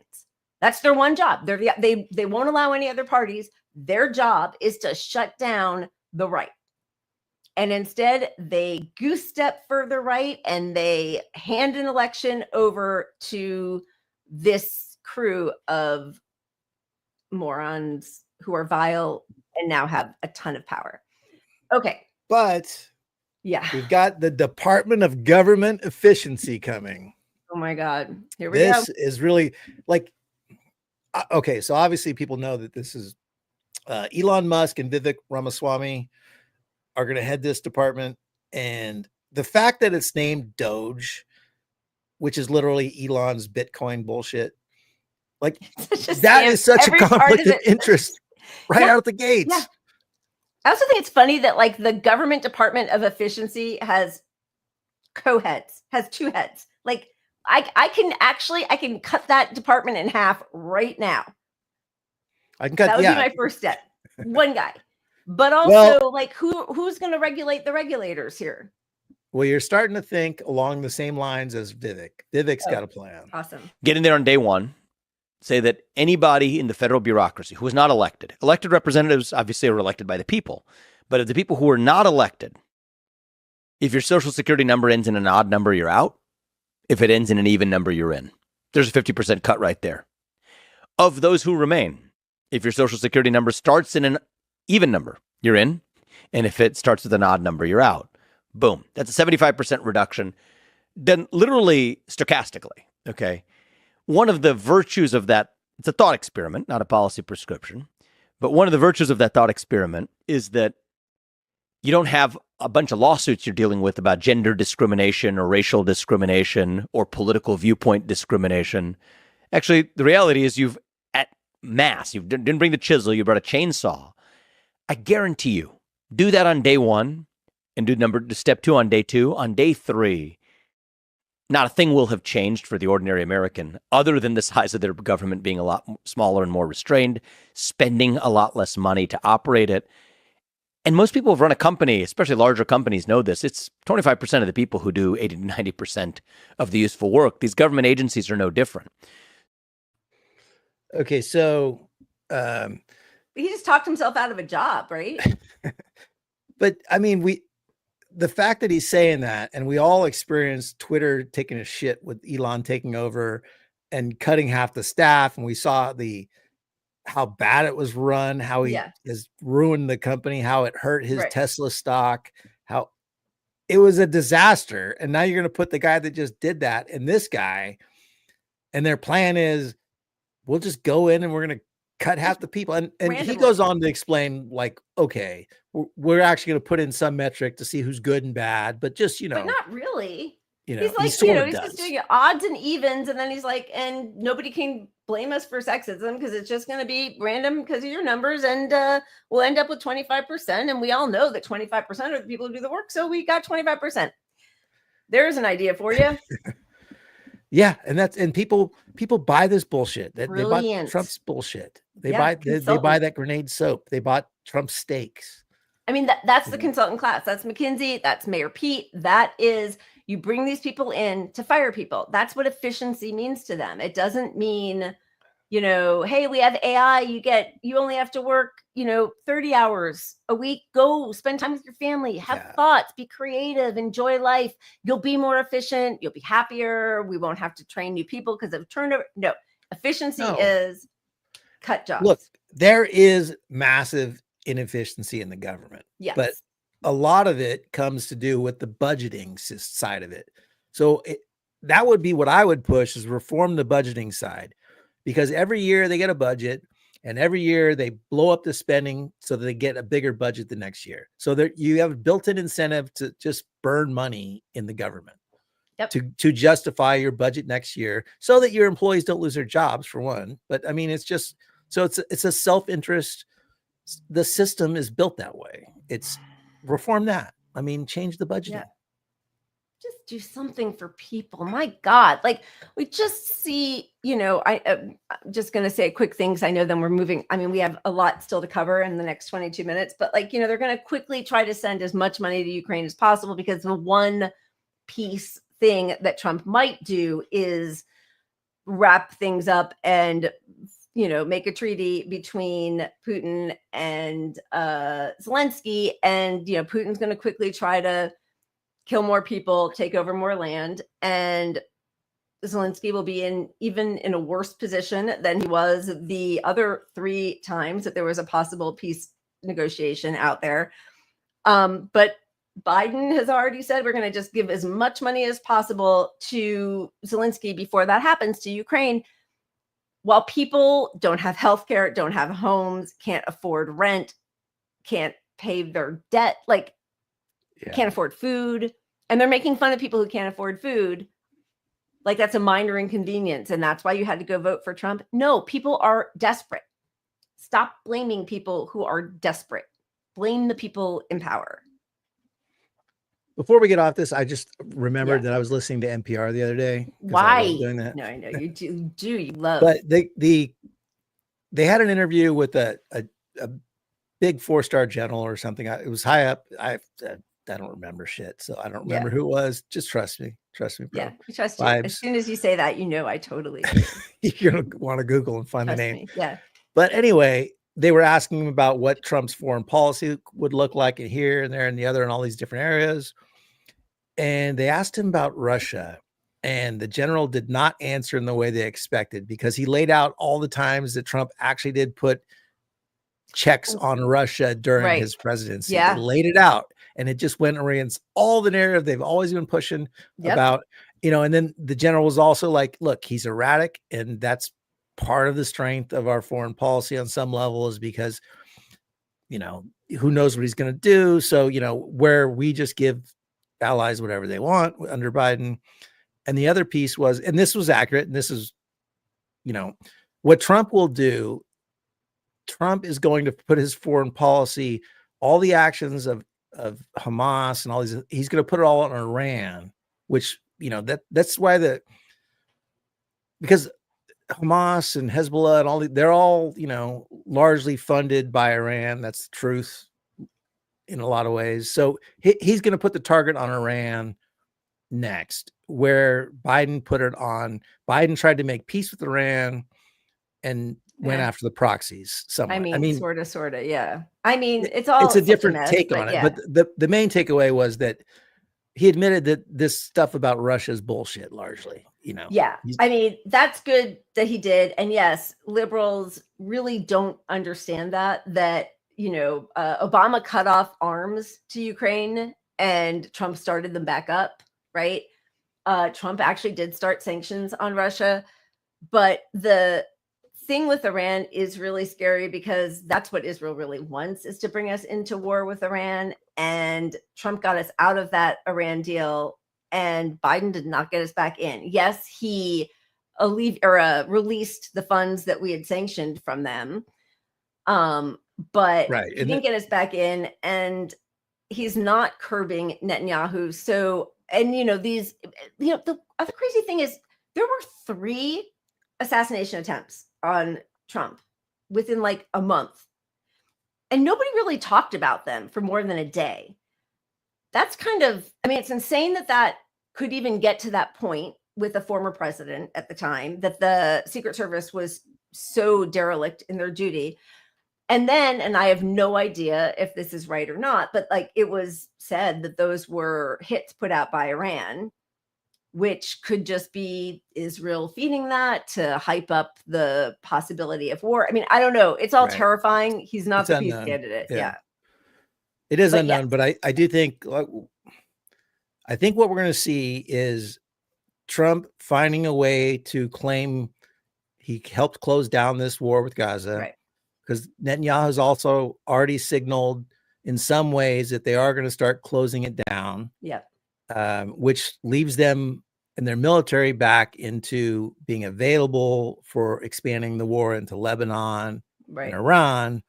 And all the green lighting, since Trump puts it on Iran, actually helps Israel more in some ways. But what happens with Gaza is just the mystery in all this. But I mean, they've been so decimated. He's not a peace hawk, though. I mean, he is not a peace hawk at all. And I don't think Israel has the military might, obviously. They can't even, I mean, they haven't taken care of Hamas. They've decimated Gaza, but they haven't taken care of Hamas, They haven't ended Hamas. They haven't ended Hezbollah. And now we're bombing Yemen because they're fighting against genocide. I mean, I don't know. I don't think our foreign policy has changed much from one administration to another. So what a mess. We should spin the wheel, because we have to blow through these next 2 things, right?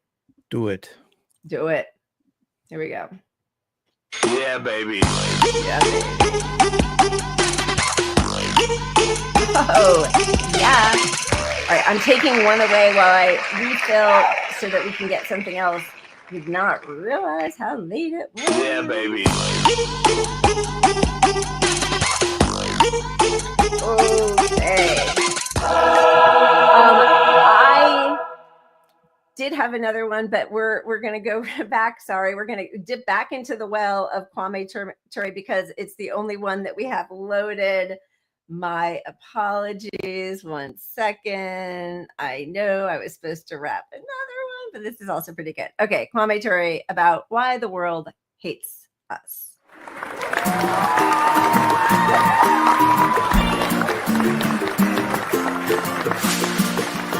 Is it that the American society, being as technologically capable as it is, able to do so much good, can keep its people so confused?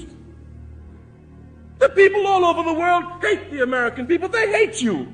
And what is pathetic about it is that you don't even know why they hate you, and you think they shouldn't be hating you. But if you examine it, they have every reason to be hating you because you are irresponsible to humanity. Look at the people in Iran. The guns that are used against those people are paid for with your tax dollars. The guns that are used to oppress these people, impose a Shah, is paid for with your tax dollars. Your tax dollars is helping to crush humanity. I say you must take some responsibility. Everything in the world relates to everything else. Everything is interconnected to everything else.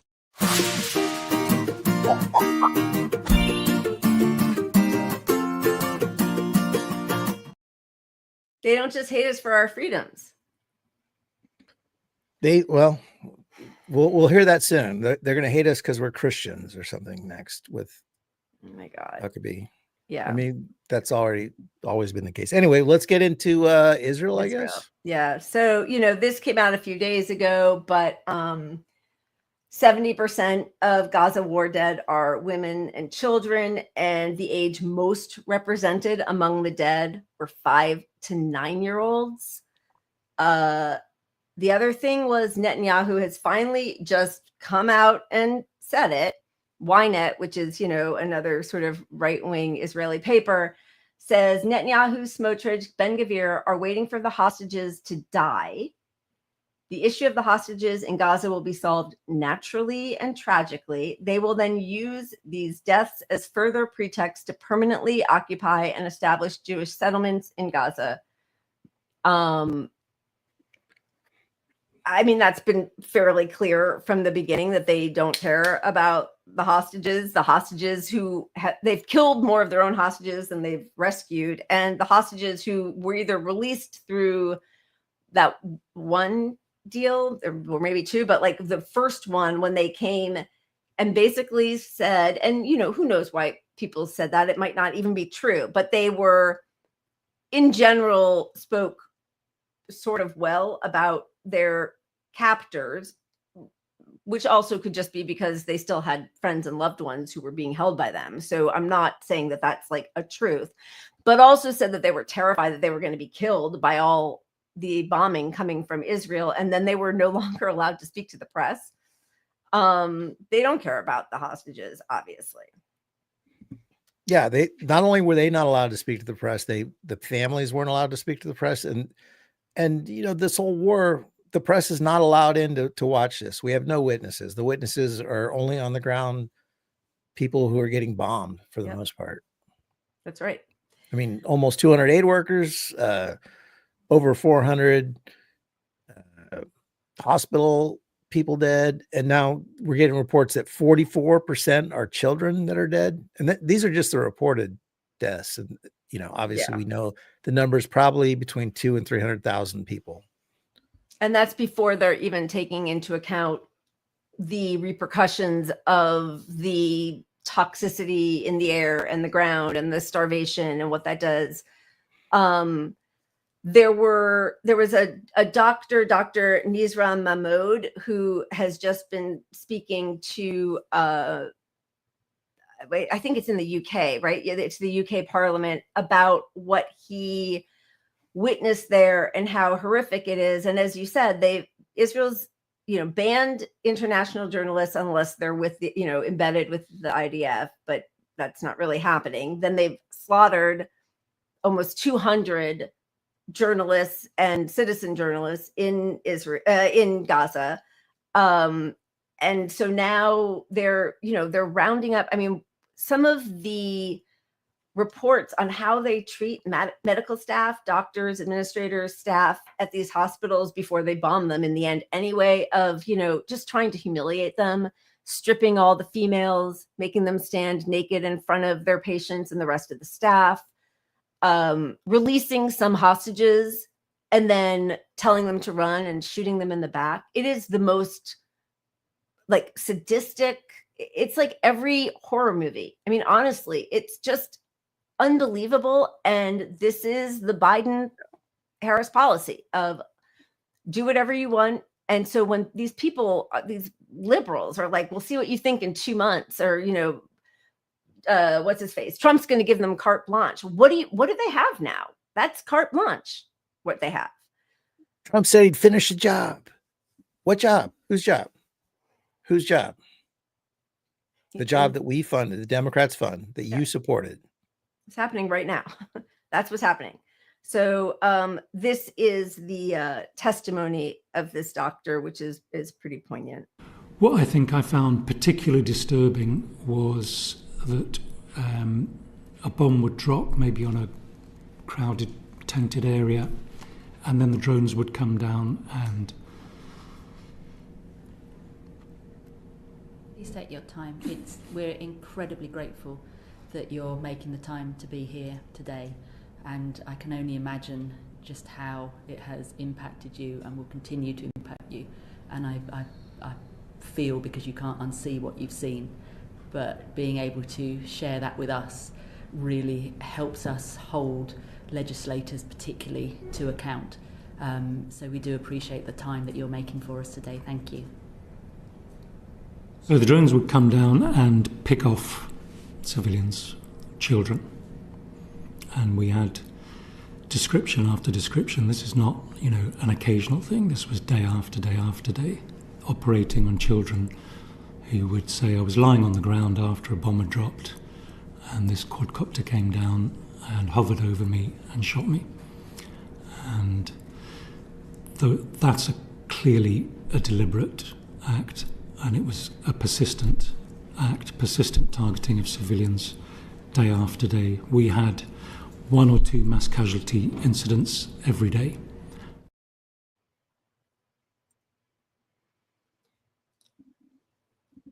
So that's what we're fighting. And as we all know, there was this incredibly cynical deal or a warning put in place by the Biden administration, 30 days to increase the aid, and the aid has clearly not increased. Israel has been blocking aid, which is illegal. This is the figure that was put together by our friend Stephen Semler, showing the requirement, which was 350 aid trucks per day, as we were talking about earlier. And we are now at the end of that 30 days, and we are under 100, way under 100. So 1/7 of what's supposed to be, but we're not going to change our policy. Secretary of State Blinken has decided that there will be no change for now to military assistance to Israel following the deadline the U.S. gave Israel regarding the humanitarian situation in Gaza, and that expires today. That was yesterday, I think. The official said Israel is taking important steps to address the U.S. concerns regarding the humanitarian situation in Gaza, and stressed the U.S. wants to see more steps in the coming days. 40 trucks is what they said. They asked somebody at the State Department, and it was 40 trucks. And they're calling for 350 now. Before their entire food system was wiped out, they needed 500 trucks a day. So just imagine 500 to 40.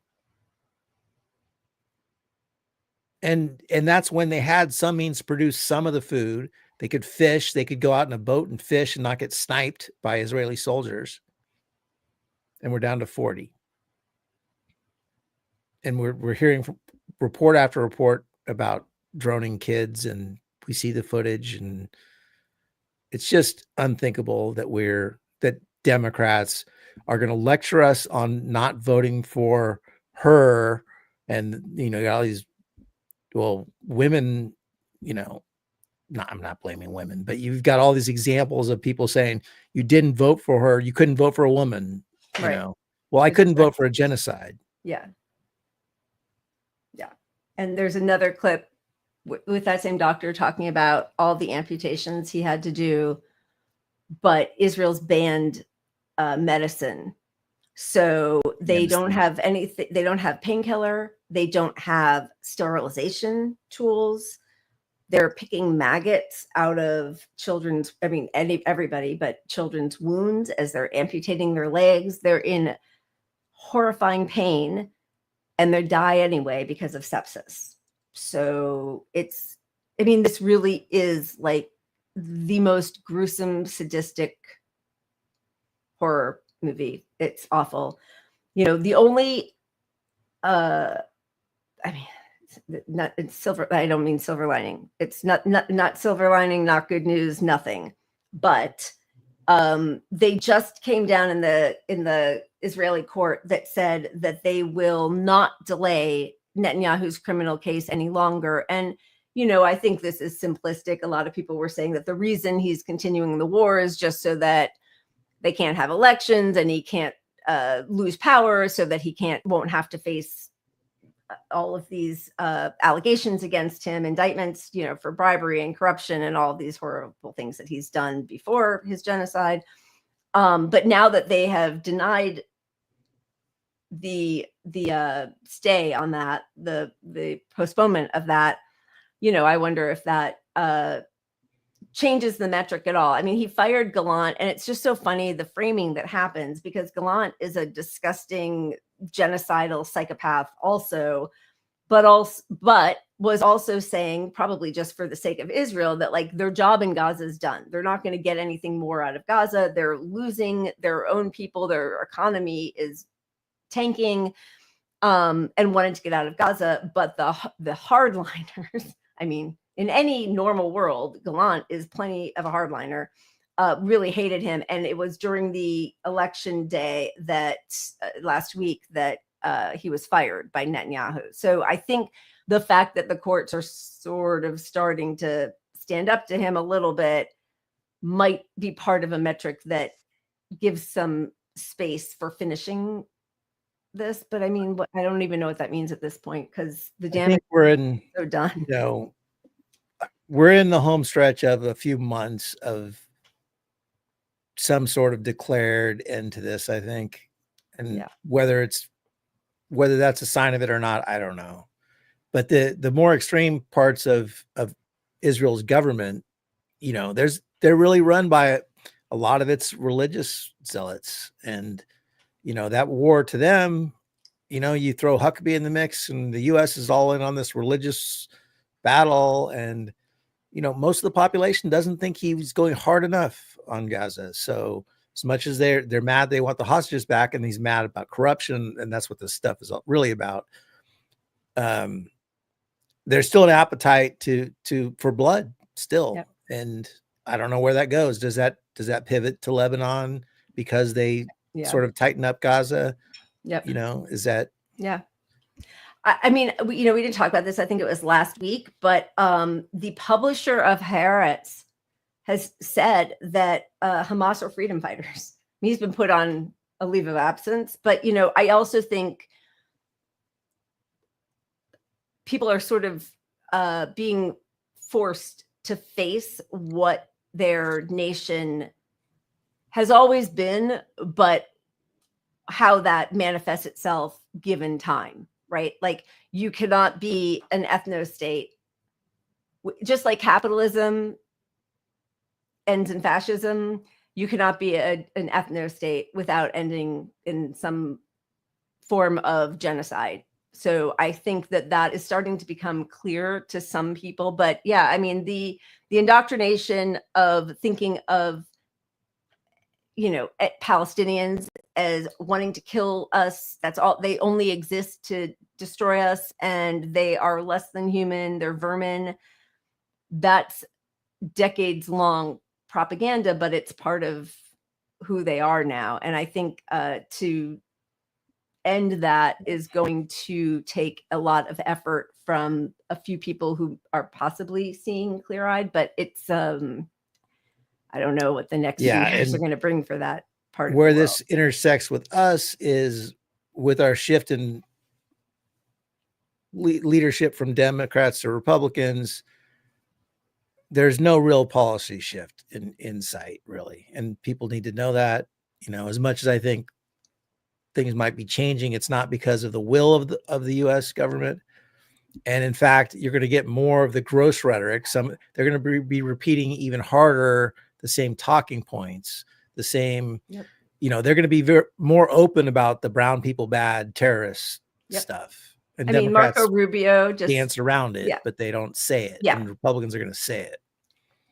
That's the whole deal. And thank you, Jen, for saying that. And I see people responding, and we feel the same. It's so nice to be part of a group where we're all on the same page with this, because it is incredibly frustrating. And to have a rational discussion with somebody who believes this genocide is proper is just, it's too much to bear. But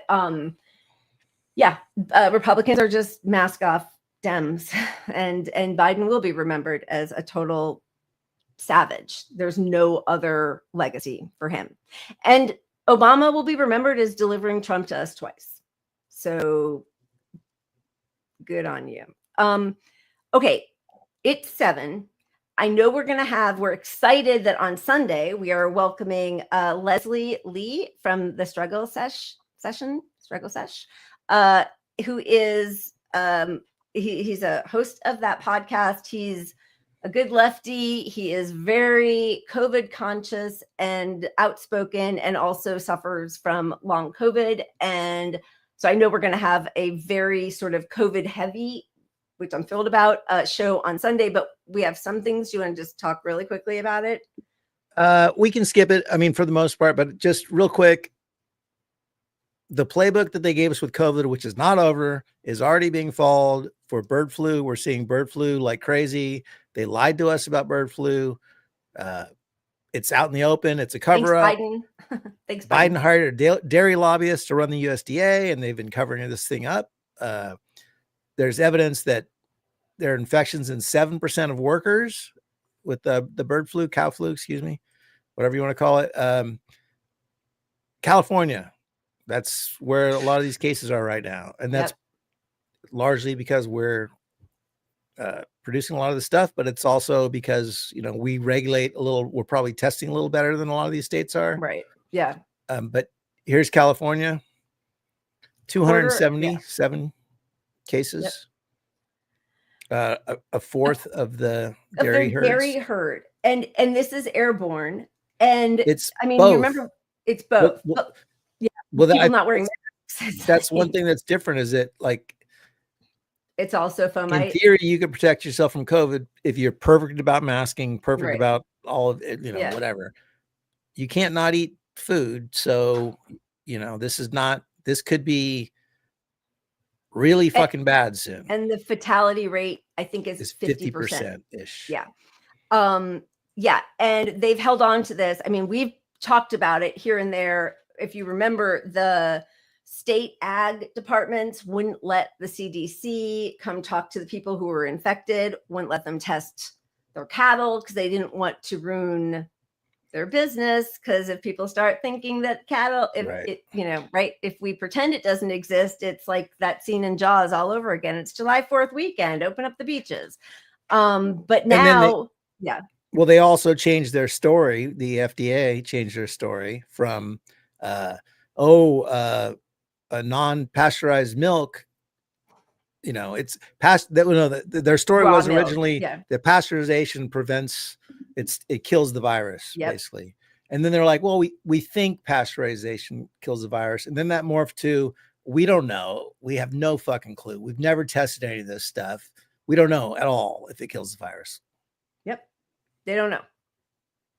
And so whatever's going on with our CDC, our public health, our National Institute of Health, our NIH, our pandemic plan, it's interesting these last couple of days. I see, normie Dems, liberals on Twitter, like, great, this is happening just when we get Trump back in. That's perfect. It's like, no. This has been happening for a full year. Under Yeah, Biden. and because they ignored it, what's going to happen is it's going to become political this time, even more than COVID was. It's like, oh, Trump's in, we have a second pandemic. Who saw that coming? Yep.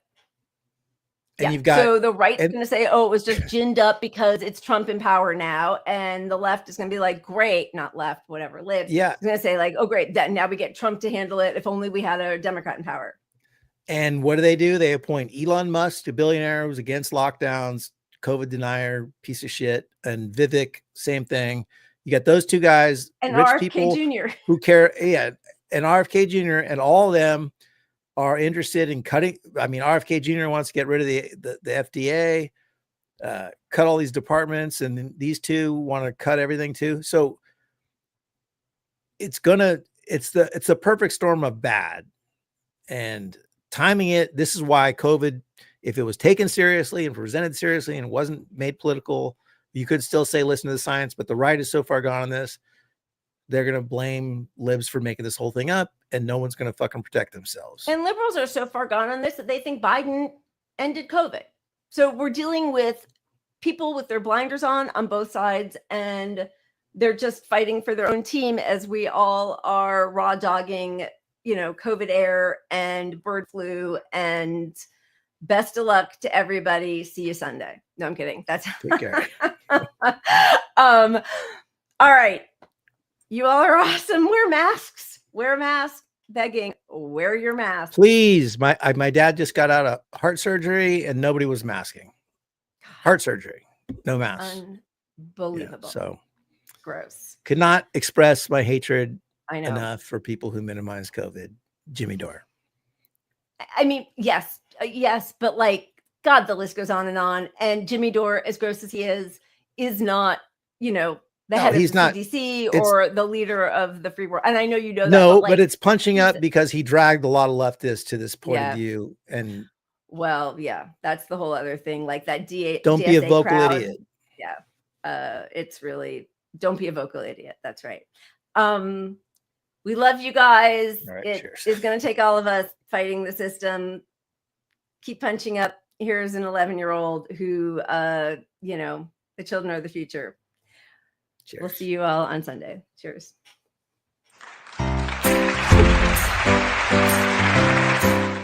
My name is Max.